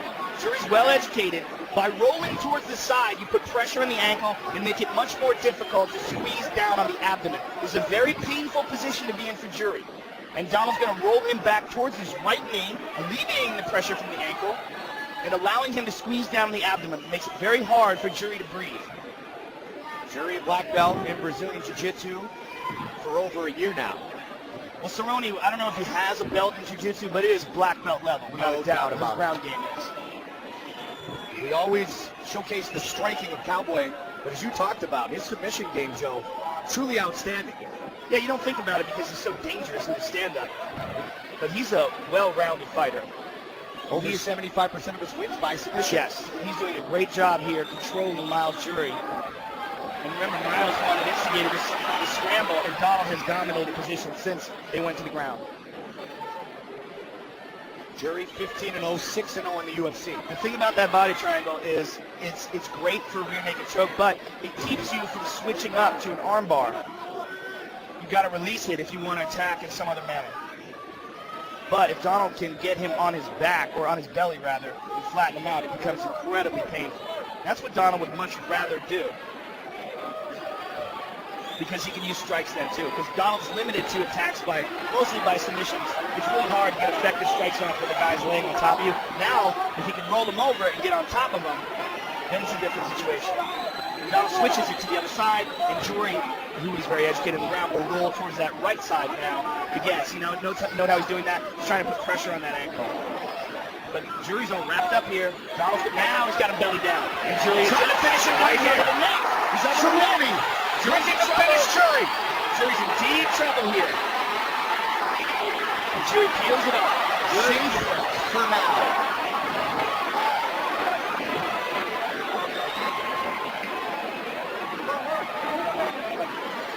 Cowboy was looking for the 6th rear naked choke of his career. He's putting Miles Jury in some real danger so far in this round and shown dominance on the ground. 10 seconds. An excellent round for Cowboy. Look at this. Switches to the armbar, as we're saying. That's a big round for Cowboy. Miles Jury's strategy was to instigate the ground game, and boy did it backfire. And that strategy is based out of respect for the stand-up game.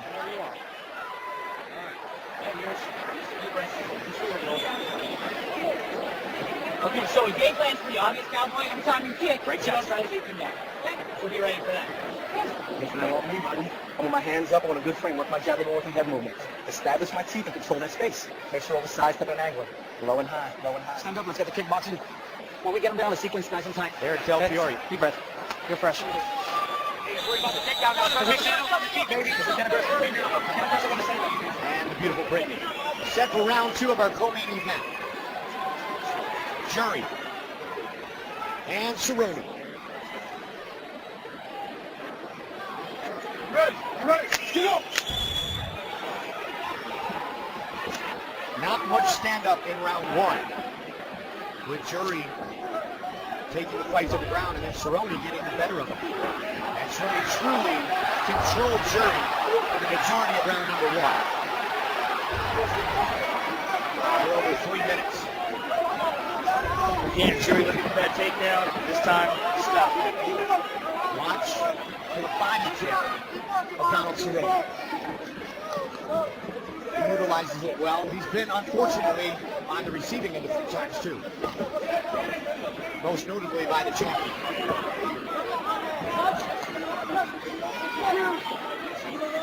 Very supremely confident. At 15 ago. Well, that first round had it definitely shaken a little bit. Absolutely. Completely dominated on the ground by Donald and ended the round defending an armbar. He didn't really make a choke, but was controlled for most of that round. Thank you. Let's go. In the corner of Donald Cerrone. Again, that right hand over top. Henry Smith. The overhand, you overdo all that. Straight right lead, looking left high. You circle to that left high. Circle to the left high. There you go. Yep. Donald looking for his openings here, looking to measure Jury.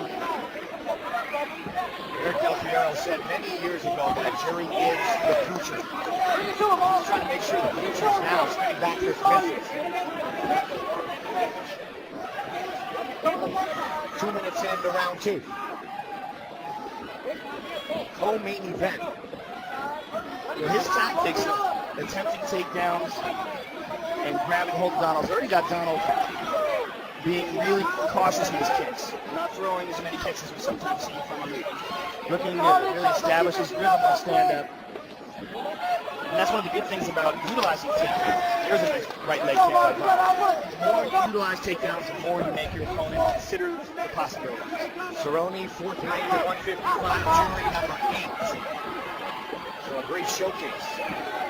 Earlier tonight, the announcement that Anthony Pettis will defend his title against Rafael Dos Anjos. 15 UFC fights in 3 years. Cowboy just getting out of the way there. Nice kick, but caught. Cowboy able to rip that leg back into place. Again, he heard Greg Jackson in the corner saying it's pretty obvious that when you throw a kick, the game plan is to catch your kick and try to take you down. He's doing a good job of pulling him back. Jury in the southpaw stance. Back and forth. Well, kicks to the body by Jury. Overwhelmed. No surprise. On the leg. Jury with another good kick. That was a nice one. That was a nice one. Cowboy does have an outstanding triangle. He's won with it 7 times. But everything on his back is good. And it's because he's such a good kickboxer, a lot of times throwing those kicks gets you taken down. So his strategy was to get people off his back. It kind of allows him to stay open and stay active with his kicks and striking. Yeah, he's very comfortable on his back.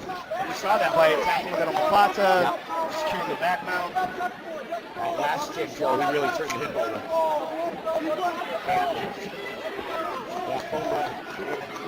Wow, Jury's left leg, right hand by Cowboy. Eric Del Piero. Big points. Hey, we need this. Beautiful. 2-3 body kick again from southpaw. Yep. Don't wait, Miles. Nice knee to the body there by Cowboy. Hey, get in there, Miles. Get in there. 20 seconds. Big points. In the corner of Jury as well. And that was a nice inside leg kick by Miles. Miles is doing well with his movement. That was a kick caught.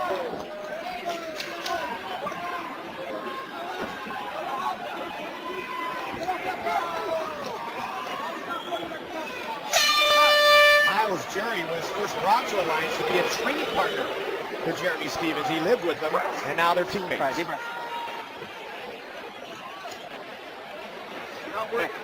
We need this round. We need to push him no matter what. He's a popular guy. They're not going to give you that second round. All right? Listen, you're fine. You're seeing it. He's reacting to your feints. Let's put some heavy combinations on him. That overhand is there every time. Stop respecting him. He's going to respect. He's biting on every one of your feints. Give me a feint and then attack. Anything you want. The overhand is landing every time. Your body kicks are landing from southpaw. We need to pressure him. Let's go. It's going to be up top all day. All right? Let's do this. Go to fucking work. Cowboy perfect in 2014. There's a good kick to the body by Miles Jury. And a nice right hand by Donald. Jury landed a couple good kicks to the body in that round. And they want him to continue that in the third round here. Third and final round. 5 minutes remain. I think he's going to really heat up in this round. Good combination there by Jury. I like how the corner Jury said, do not respect him too much. Go after him. You can be effective with the combinations you've been trying to put together. And Donald's looking for that front kick to the body and utilize effectively on Jim Miller. He's a bonus machine too. 10 bonuses and 15 UFC fights. Numbers going to back this. That one missed again.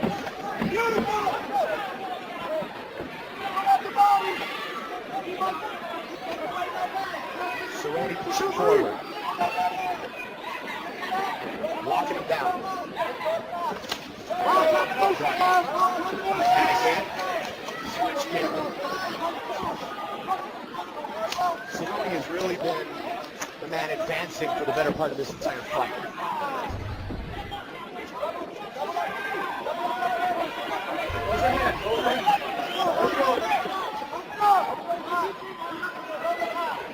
His first year as a pro, Cerrone fought 5 times, won 4. Jury wants the takedown. Again, with that nice leg kick. Jury instigates the clinch here. A battle for position and very important right here with just over 3 remaining.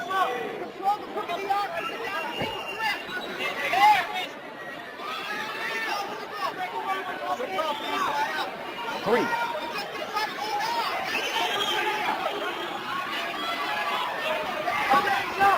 They break.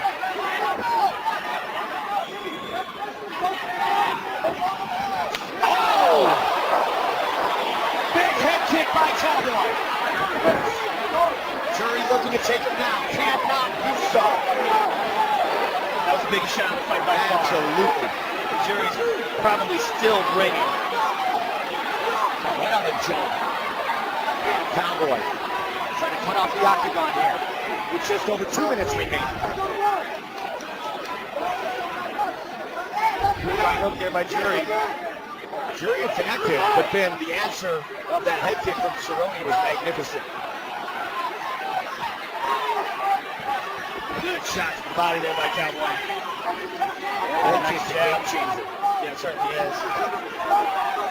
If for no other reason on the judges' scorecard. Another nice leg kick by Cowboy. Cowboy coming on strong. Another one. Good strong.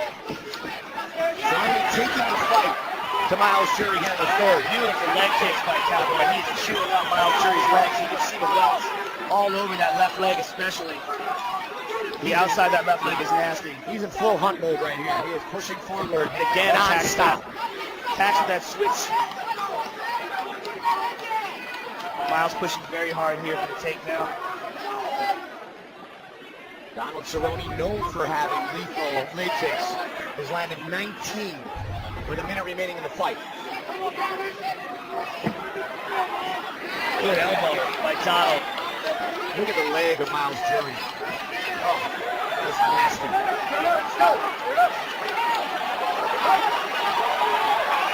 45 seconds. Cowboy remains the aggressor. Biggest fight of Miles Jury's life. He's getting beaten up here in the third round. Donald's really coming on strong. Really, he's showing some excellent takedown skills. Trying very hard, but Donald's defense is really on point tonight. Miles Jury may very well be the future, but Cerrone telling the world his future is not now. Right. Yeah. Oh, hard kick with that. Those are the kicks that made him mad. He is winding up with these. That's an angry Donald Cerrone. That's a guy who felt his teammates got insulted. And then, was a statement by Cowboy. Those are some of the nastiest leg kicks when a guy is on the ground that I've ever seen. The way he wound up, like he was trying to kick a soccer ball to the moon. You want to talk about putting a serious stamp on things. Donald Cerrone sending a message not just to jury, but to everybody in the final seconds. Look at these, the wind up in these. I mean, he's not even attempting to hide what he's doing. He's going shin to shin with him, just slamming these in there. And Miles Jury's just surviving. I mean, the end of that was just a beating. And this is back to the first round where they went to the ground and they were all set up by that omoplata. Eventually gets his back. Donald attempted to get that choke, fought that off, and then fought off the armbar. Here's the kick to the head in the end. It really rocked Miles and had him in all sorts of trouble.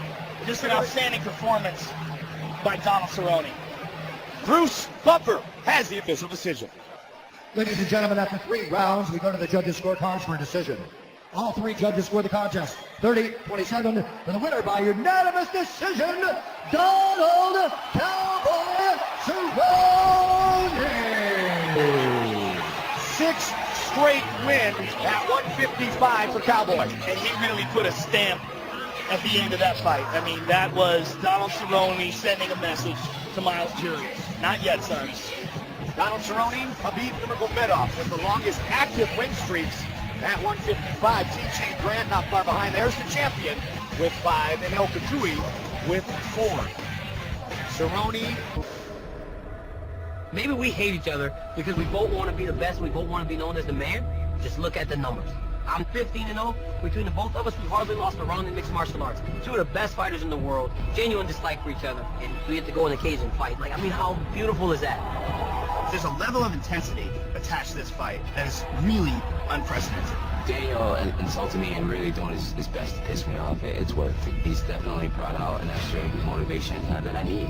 If you gotta hate me to train harder, there's an issue. I mean, come on, dummy. I'm training because I'm fighting for the UFC title.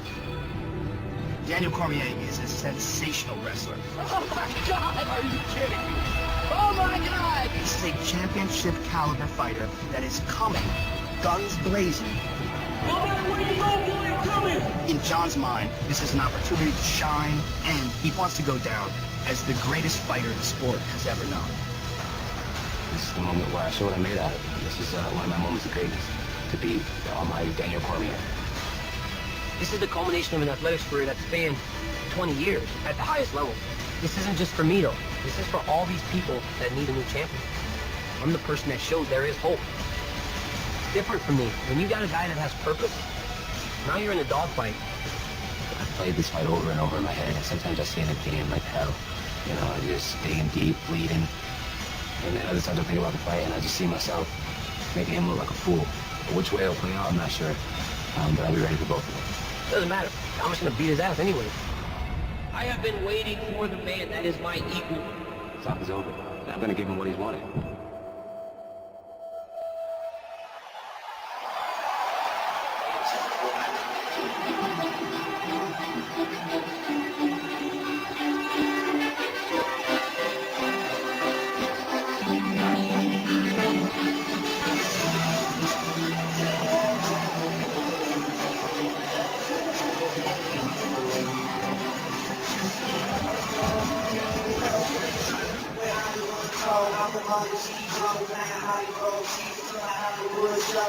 Here comes DC, Daniel Cormier, the 2-time Olympian with the world-class pedigree in wrestling that is now transformed him into one of the greatest mixed martial artists in the world today in a big test tonight for the belt. And one of the best moves that he ever did is training with AKA Luke Rockhold right there, and of course the best heavyweight on the planet, Cain Velasquez, UFC champion.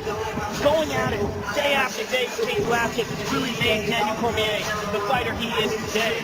Training with the best in the world, and it's one of the same, that's sort of like the same intensity that Velasquez has when he fights. The same way that Daniel Cormier fights. They push each other, they make each other better, they aid each other in training to an immeasurable degree. He came right behind Dr. Jeff Davidson.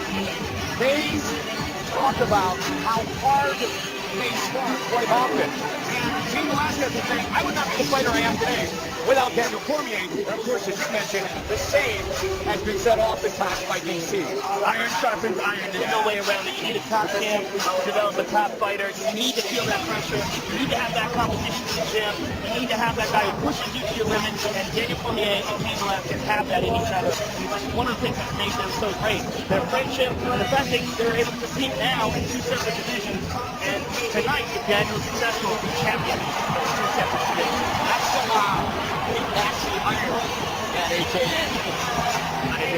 Cain Velasquez is as nasty as he gets. Yep. He has fought bigger guys before. Heavyweight Grand Prix winner in Strikeforce set to fight for the UFC Light Heavyweight Championship.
In Newark, New Jersey to win the belt. And now, for the 9th consecutive time, he fights for a UFC championship as he looks for his 8th straight title defense. And you're talking about a really special talent here in John Jones, and we recognize him immediately. He has ridiculous athleticism, great strength, a great wrestling background, and wild striking, wild, unpredictable, creative striking. The champion steps into our Banshee prep point. Banshee premieres fighting January 9th at 10, 9 Central, only on Cinemax. One of the things that we've learned from John is his ability to overcome adversity. John has been tested in the octagon. John was caught in a deep armbar by Vitor Belfort. Would not tap. Got his elbow really messed up. Went on to win that fight by submission. He was tested by Alexander Douglas and pushed to the limit. Went on to win the final round, securing the victory and retaining his title. John Jones is a winner. He's a guy who knows how to dig deep. He's not just a front runner, not just an athletically talented guy. He is a fighter, and he is a true champion. And a true champion who is most likely facing his most difficult task right now. Never knocked down, never submitted. 11-fight win streak for Johnny Bones Jones. And we said right at the top of the show, John, he has turned exceptional fighters into mere mortals.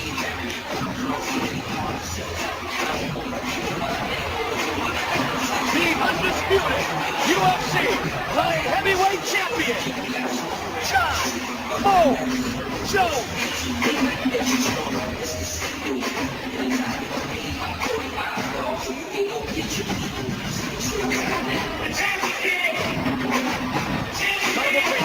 With 2 brothers, both playing in the National Football League. And John Jones looking to continue to solidify his status as perhaps the best pound-for-pound fighter in the world today. Our tale of the tape for this, our main event of the evening, is brought to you by Banshee. Premieres Friday, January 9th, 10, 9 Central, only on Cinemax. Pardon me, Cormier 35, Jones 27, 6'4", 5'11". Look at the difference in reach. 12-inch reach advantage for John Jones. Here is Bruce Buffer. Ladies and gentlemen, this is the main event of the evening. Presented by Bud Light, the perfect beer for whatever happens. Sanctioned by the Nevada State Athletic Commission. Chairman Francisco Aguilar, Executive Director Bob Bennett. Commissioners Skip Avancino, Bill Brady, Pat Ludwall, and Anthony Marnell. Our 3 judges scoring this contest at Octagon Side are Marcos Rosales, Carlo Urso, and Tony Weeks. And when the action begins, our referee in charge of the Octagon, Herb. This bout is sponsored by Bud Light, the perfect beer for whatever never happens. Metro, PCS, Nationwide, 4G, LTE, riding on the T-Mobile network for $40 period. And Banshee premieres Friday, January 9th at 10/9 Central, only on Cinemax. And now, this is the moment UFC fans around the world have been waiting for. Live from the MGM Grand Garden Arena in Las Vegas, it's time! 5 rounds for the undisputed UFC Light Heavyweight Championship of the world. Introducing first, fighting out of the corner, a wrestler and a kickboxer, holding an undefeated professional record, 15 wins, no losses. He stands 5 feet 11 inches tall, weighing in at 205 pounds. Fighting out of San Jose, California, presenting the challenger and the former Strikeforce Heavyweight Grand Prix champion, Daniel D.C. Cormier. And now introducing the champion, fighting out of the left corner, a left-feet fighter, holding a professional record, 20 wins, 1 loss. He stands 6 feet 4 inches tall, weighing in at 205 pounds. Fighting out of Endicott, New York, presenting the reigning, defending, undisputed UFC Light Heavyweight Champion of the world, John Jones!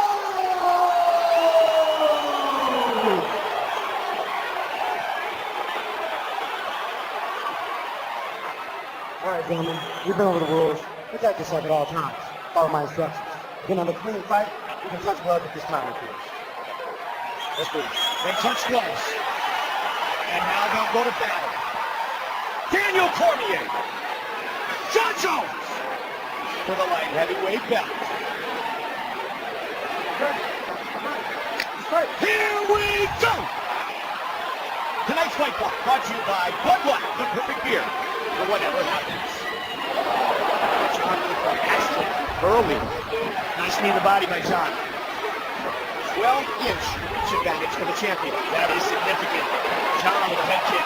Blocked by Daniel. Knee to the body by John. Cormier wants to get inside. Only Alexander Gustafsson has taken Jones down. Nice elbow inside by John. An uppercut by DC. An uppercut by John. Kick to the body. Watch for the nasty elbows. Jones is able to establish top position. DC's right back up. DC's knee was trapped in a very weird way during that takedown. Hopefully there was nothing injured. Nice knee to the body, or to the knee rather, to the thigh by John. Cormier just taken down for the first time in his MMA career. From Daly to Jones. John with those kicks to the thigh that he loves to do. Those straight kicks. Cormier trying to close the distance. That will be a big challenge throughout this fight. He's trying to take John down again. This time stop. DC hold on to the neck. John's back up. NCAA runner-up, lost to Caleb Sanderson, perhaps the greatest American wrestler ever. And a two-time Olympian, Cormier. Uppercut and over the top. DC staying on top of John, staying very close to him to mitigate that reach advantage. Jones has been able to literally freeze great fighters. Good straighten up by John. With the way he utilizes that reach that you talked about. Those kicks by John is not on the DC's got to be careful of. As he's close to the distance, nice elliptical kick to the thigh. Jerry boxing by Cormier, good elbows and a knee by Jones. Nice knee to the body by John Jones. Very good at inside fighting, despite being a big man. Good right hand from the top by DC. Cormier has stayed within striking range so far in this first round. And you see him staying right on top of the champion. Nice knee to the body by John. Good jab by Cormier. John moving away from it. Calling him in. He possesses such a large arsenal off strikes. Well, he's so creative. He's so comfortable with ice. So comfortable with his takedown defense. He's not scared for it. Southpaw stance. Threw a left to the body of Cormier, as Joe mentioned. Stays in the southpaw stance. Now back. So orthodox, perhaps momentarily. 90 seconds on the clock. Here in the first of a potential 5-minute round. Good inside leg kick by DC. It had John kind of leaning over a little bit. Spinning back kick but missed.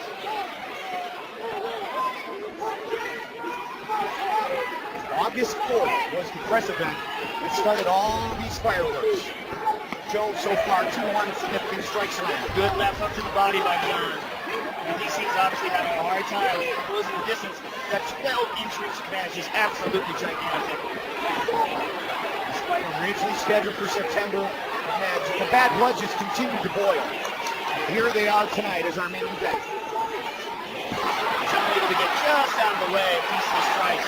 There was a camera to me, but not the top by Cormier. Cormier welcomes the clinch. Jones very difficult to take down. Got a great Greco-Roman wrestling background. Good combination by DC. John moving away, taking some of the force out of those good kicks to the body.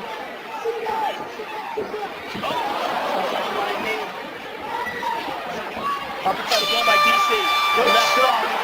Here's Cormier matchup. Things got interesting very quickly. Excellent work, Mr. Jones. Let's get some deep breaths. Let's find our waterfall, my friend. This is what we train for. This water is in your hand. You can drink it when you want. But let's control our breathing and bring it down a little bit. No problem. Will you finish that round? Will you finish that round the way I need you to fight? I need you to let this stuff go. You're letting him get off too much, all right? Okay. You got to bring the combo. I need fakes the punches and I need fakes the wrestling, all right? Change levels. Southpaw, that fakes right here. Right away. Angles. Listen to me. What are you doing for me? Angles. Okay. Crazy Bob Cook talking to DC. There's a nice left by John. There's a right hand by Daniel Cormier. There's a good left to the body by Jones. The knee.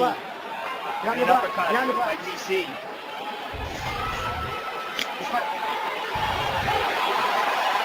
Round 2. Good kick to the body by John.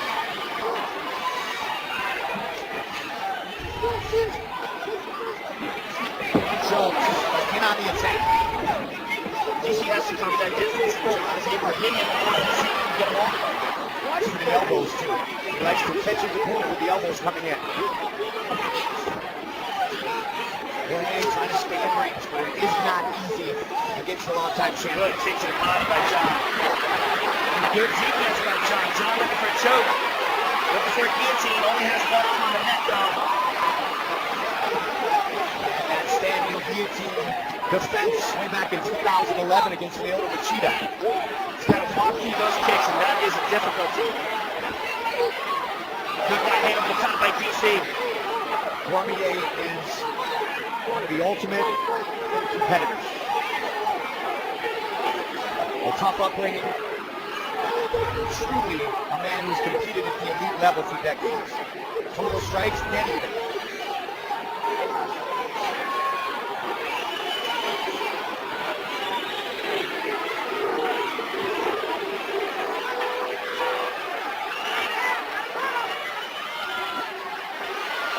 Jones got to be careful. He's out. Cormier had not lost a round. John looks for that same shoulder wrench that he used on Glover Teixeira there. The loose underhook. And he yanks on it with an overhook. So as I was saying, DC had not lost a round coming into this fight. Was round 1 the first. Good right hand left by DC. As long as DC can fight in tight like this, that's his world. Kick to the body by DC. Both men Elbow in tight. motivated by the other's lineage.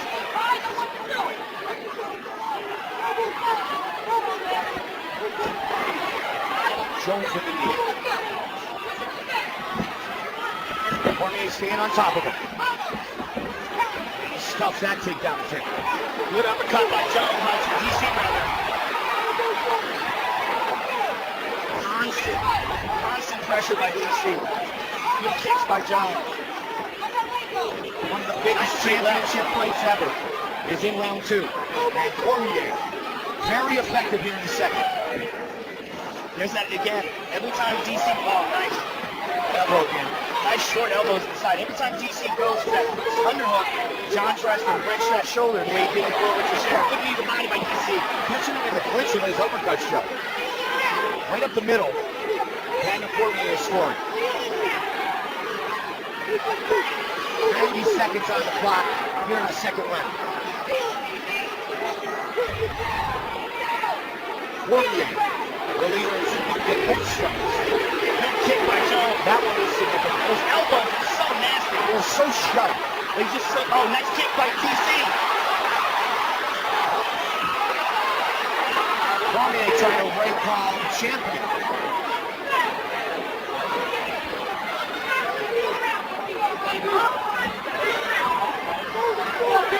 Jones the first to take down Cormier in his career. DC again looking for the uppercut of the break. DC shoved him over. In this type of fight, negates the reach advantage of the champion. Well, John is exceptional at fighting inside, even though he's a tall guy. We saw that in the glove with the shot. I put my hand by DC. But again with those high kicks. Answer. Cormier able to cut on the trunk. He looks at the clock, keeps it. Cormier said he wanted to turn this into a good old-fashioned dogfight. Oh, it is a dogfight. Oh, good punch by DC. And another one. Big finish in round 2 for Cormier.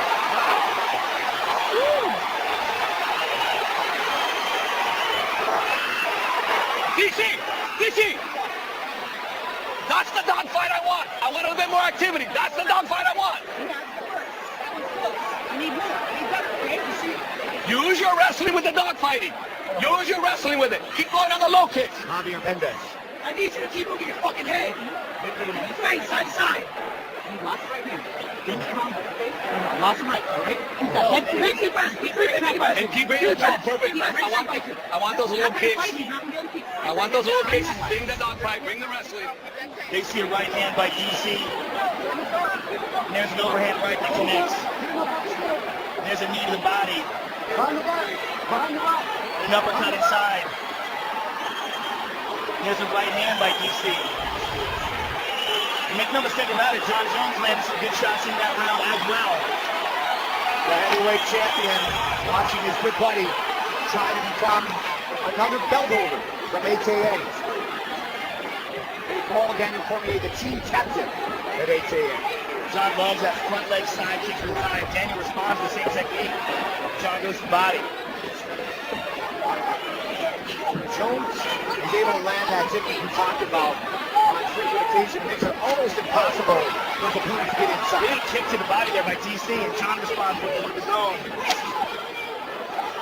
We saw Jones get tested for the highest degree in his career by the Swede Alexander Gustafsson. Cormier doesn't retest him unless a Cormier uppercut again. Inside leg kick by Jones. Daniel Cormier, wrestler, embracing the kick ground. to the neck. Excuse me, side kick to the neck. To the body again with that left. In the southpaw stance. DC continues to stay out of it. It's a good left by John. Good jab by DC. Oh, the first eye poke. And that's what a lot of people are worried about. John's style of keeping his hands open in front of fighters.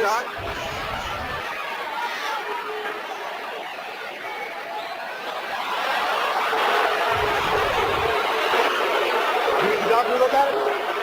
No? No. Okay, let me take a look. You ready to fight? Hold on. John, your fingers have been coming out this way. I need them up. You're going to be putting your hands out measured. I can't have them coming out this way anymore. Okay. All right. Right. Well handled by her team. Unintentional. Battle continues. And John seemed, big kick to the body by John. You can see John seemed very sincere in his apology. Absolutely. You know, at the end of the day, Cormier talks about it a lot. Switches it around for a single. He's going to trip that back leg. It's just so hard to reach it. John's so tall. Wow. Good takedown defense by Jones. You can see why he has only been taken down by Alexander Gustafsson in his career. What a feather in the cap of Gustafsson. Yeah, absolutely, right? The takedowns in MMA are largely part of timing. Oh, there's that right elbow. elbow inside by Jones. So vicious.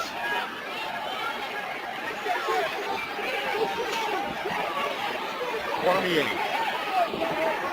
continuing to try to stalk the champion. Constant pressure. One of the things that Cormier has an advantage of is the training that Cain Velasquez is always like this. These guys are constantly pushing each other to the limit. It's very difficult to find someone who can do this to a guy like John Jones.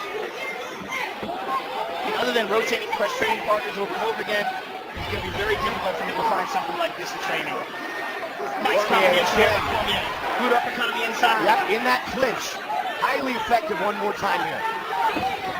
Again, look at that takedown. Excellent defense by Jones. Past the midway point of this championship fight. Jones, so much has been said back and forth between these guys, but they respect each other's talents. Big time. Good shots to the body by Daniel. And so far in this fight, we're seeing the best being brought out in both men by each other. Those short shoulders by John Jones are very effective inside. Likes to use those and then the elbows. There's a nice knee to the body by Jones. Actually, that elbow was his shoulder. He used those very well against Glover Teixeira as well. He's so good being a tall man. It's unusual. 9th time Jones has been scheduled for 5 rounds as he looks for his 8th consecutive title defense. Last minute of the 3rd. Constant pressure by DC. Jones landing more strikes here in the 3rd. Big right hand by DC. An uppercut. That uppercut. He's so another short elbow effective in this fight, but it's so often used by Cain Velasquez as well. Cormier pressuring him on the fence. There's a shoulder from inside. Fight in a phone booth again here at the end of the 3rd.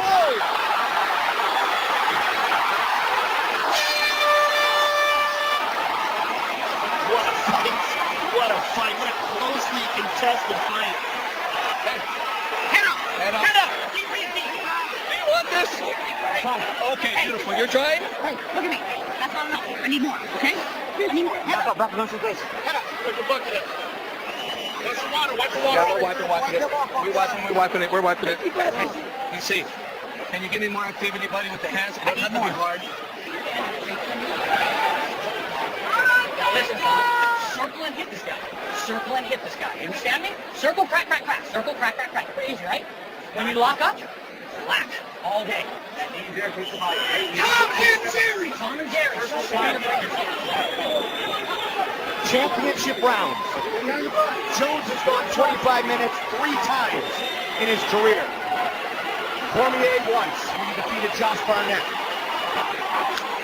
To win the Strikeforce Heavyweight Grand Prix. This is the second 5-round fight of Cormier's professional career.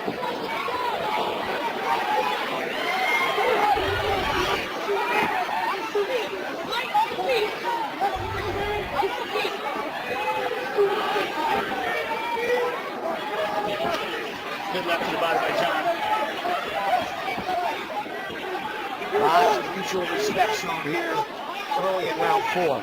Both men have scored. And look at this, Joe. Total strikes as we hit round 4. Cormier 86, Jones 81. What's that one? Big kick by John. That's how close this fight truly is. John's being very effective with that straight left to the body. He goes high with that kick. There's that short elbow. Knee to the body by John. DC's got to get busier. A lot of work with the clinch game for these two men. Look at this. John coming down DC. takedown against Cormier in his career. And that was an emphatic takedown. The side kick to the thigh up against the cage. He's looking to take it down again, and he does. Wow. Momentum is rapidly rising in the corner of Jones. John's looking to try to secure a choke. Looking to try to get that forearm under the neck of Daniel. Daniel trying to catch his breath here. Daniel's in trouble here. John gets that a hold of that. He might be too weak to defend this. He's trying to get up, but in getting up, he better not expose his neck. Jones very judicious here. Waited for him to get up to cover the knee. Watch for that uppercut. He's going to take him down again.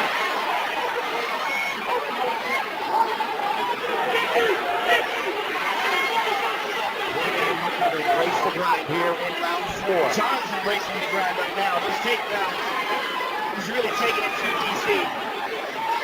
This style of fight, this fight in the poker, as we've often said, is so exhausting. He's also making a point by taking down just like that in this round. He's passing his offense, pressing his advantage. Jones would appear to be the pressure fighter here with 2 minutes left in the 4th. Well, he seems to be taking over in this championship round. I mean, DC has done, big punches by John. Right to the body and the left hook. He's really doing a nice job of his wrist control. We don't see any of those running uppercuts here in round 2. John is like throwing side kicks to the leg in the clinch. So creative.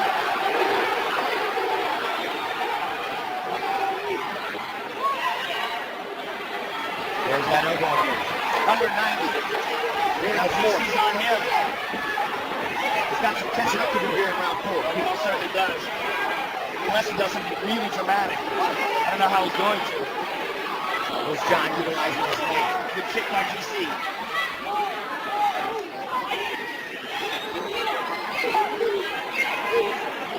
We saw a lot of basically toe-to-toe boxing, if you will, against Gustafsson. And this clinch work back and forth show has been a true showcase of these two men's talents.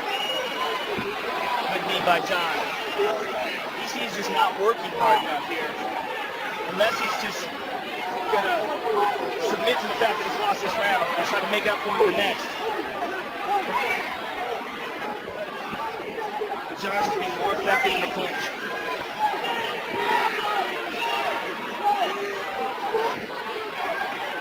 22 seconds to go here.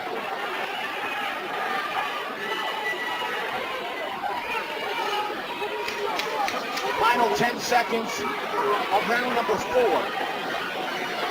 And a big round for the champion. This is probably the best round of the fight for John Jones for sure. Here's the first takedown. You know, to take down DC like that, it's got to say that he's exhausted. And there's the second one. And there's a short elbow inside to the jaw by the champion. You're going to give me an early takedown, okay? Hey, look at me, head up. Do you want it?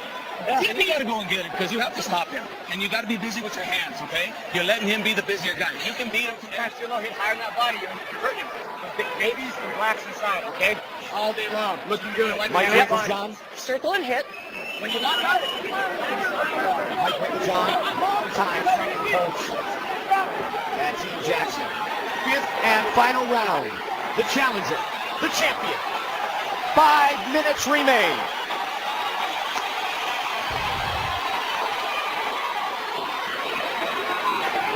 Bad blood, which is boiled over.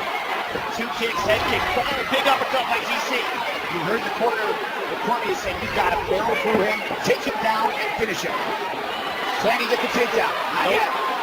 Stop. A great Greco background of Jones. I mean, amazing with DC's credentials. And John's been able to stop almost every takedown attempt. John, a junior college national champion. Look at how Hershey is paying attention to the gloves. Wants to make sure that John's not digging his fingers underneath the gloves to hold Daniel's arm in place.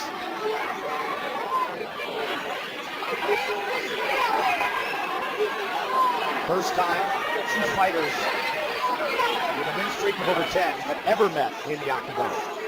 Clinch control has been a true factor in this fight. But Daniel's having a really hard time getting that right hand back. He got it free now, but John's got this excellent control of his wrist. Big shots by John here to the body. And that right hand, Joe, in the first couple of rounds was maybe the best weapon that Cormier had with those uppercuts. John looking for the takedown again. Cormier coming in had outlanded every one of his opponents in his 15 fights. Let's see what the stats say now. Jones by 11.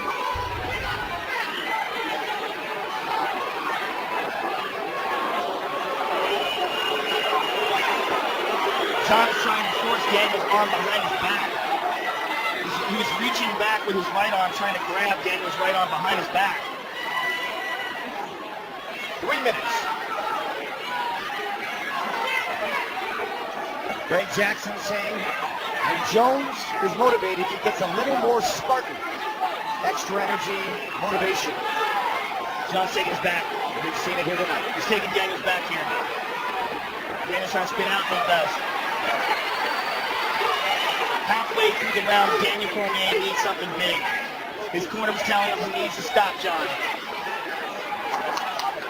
Both men, Joe, are certainly leaving it all in the octagon.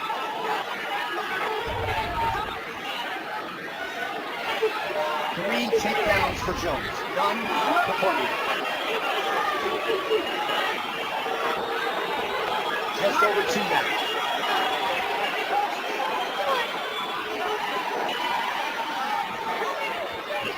Cormier trying so hard to get a takedown, he just can't. John momentarily. So good in his balance. They always wonder what James will do on his back, but they never find out because nobody puts him there.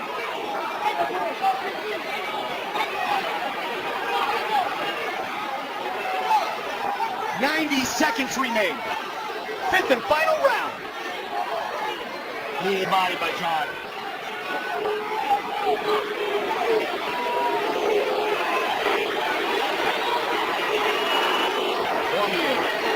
It's almost like he's trying to take John down for a moral victory at this point. He's not going to stop the fight by that.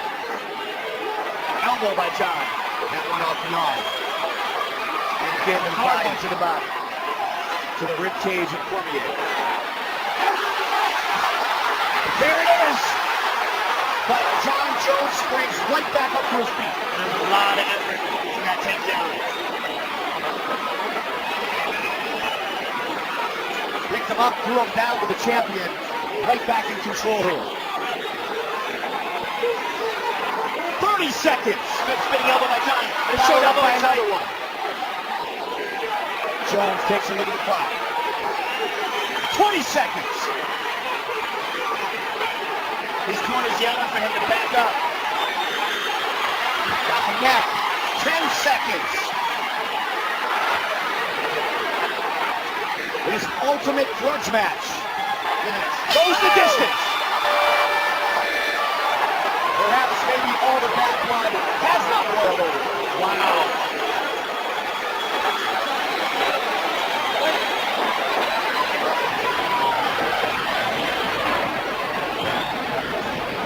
Fight Replay brought to you by Bud Light, the perfect beer for whatever happens. And here you see at the end, John just raises his arms up, and then left hooks Daniel. The fight had not ended yet, but Daniel hit him after the buzzer. And a gesture to what has become his arch rival.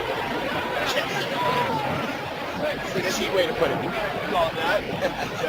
That's right, tell my kids.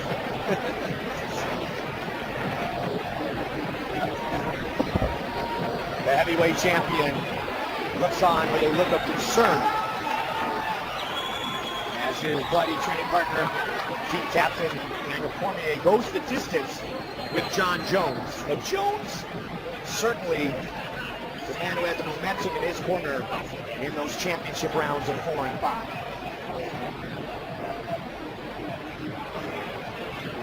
Cormier got inside a lot in this fight. Some great fighters have not been able to do that against John. But the damage done was pretty equal between the two fighters. The official decision is in. And here is Bruce Buffer. Ladies and gentlemen, after 5 rounds, we go to the judges' scorecards for a decision. All 3 judges score the contest. 49-46 for the winner by unanimous decision. And still, the undisputed UFC light heavyweight champion of the world, John Bones Jones. John, we're very short on time. We're very short on time because the pay-per-view is almost out. That was a spectacular performance, though. A very, very difficult and tough fight. Give us your thoughts on it. Hey, for everybody who bought a Great Bone shirt, take it back now. You wasted your money. See what this shirt says? I'm Reebok. It says unbroken, baby. This team is unbroken. Let's go, baby. And still. How happy were you that you were able to take him down, not just once, but several times in this fight? It felt great. I tell you, man, he's only human, man. The undefeated DC, all the haters, all this crap he talks, it motivated me. Took him down. I think it's like, I don't know, 5, 10 counts to 0. I'm sorry that I'm being classless right now. I do not like DC, and this is why I'm being this way. Congratulations on retaining your title. John Jones, ladies and gentlemen. We are short on time. We want to remind you that tonight's main event has been brought to you by Muscle Farm, fueling athletes safely. Of course, you can hear from both fighters later at the press conference and on the post-fight show on Fox Sports 1. Jones remains the champ. UFC 182, Jones versus Cormier, has been brought to you by Harley-Davidson. The new Street 750 and 500 motorcycles are in. Grab yours and don't look back. See the new motorcycles at HarleyDavidson.com. And by Fanchic, premieres Friday, January 9 to 10, 9 Central, only on Cinemax.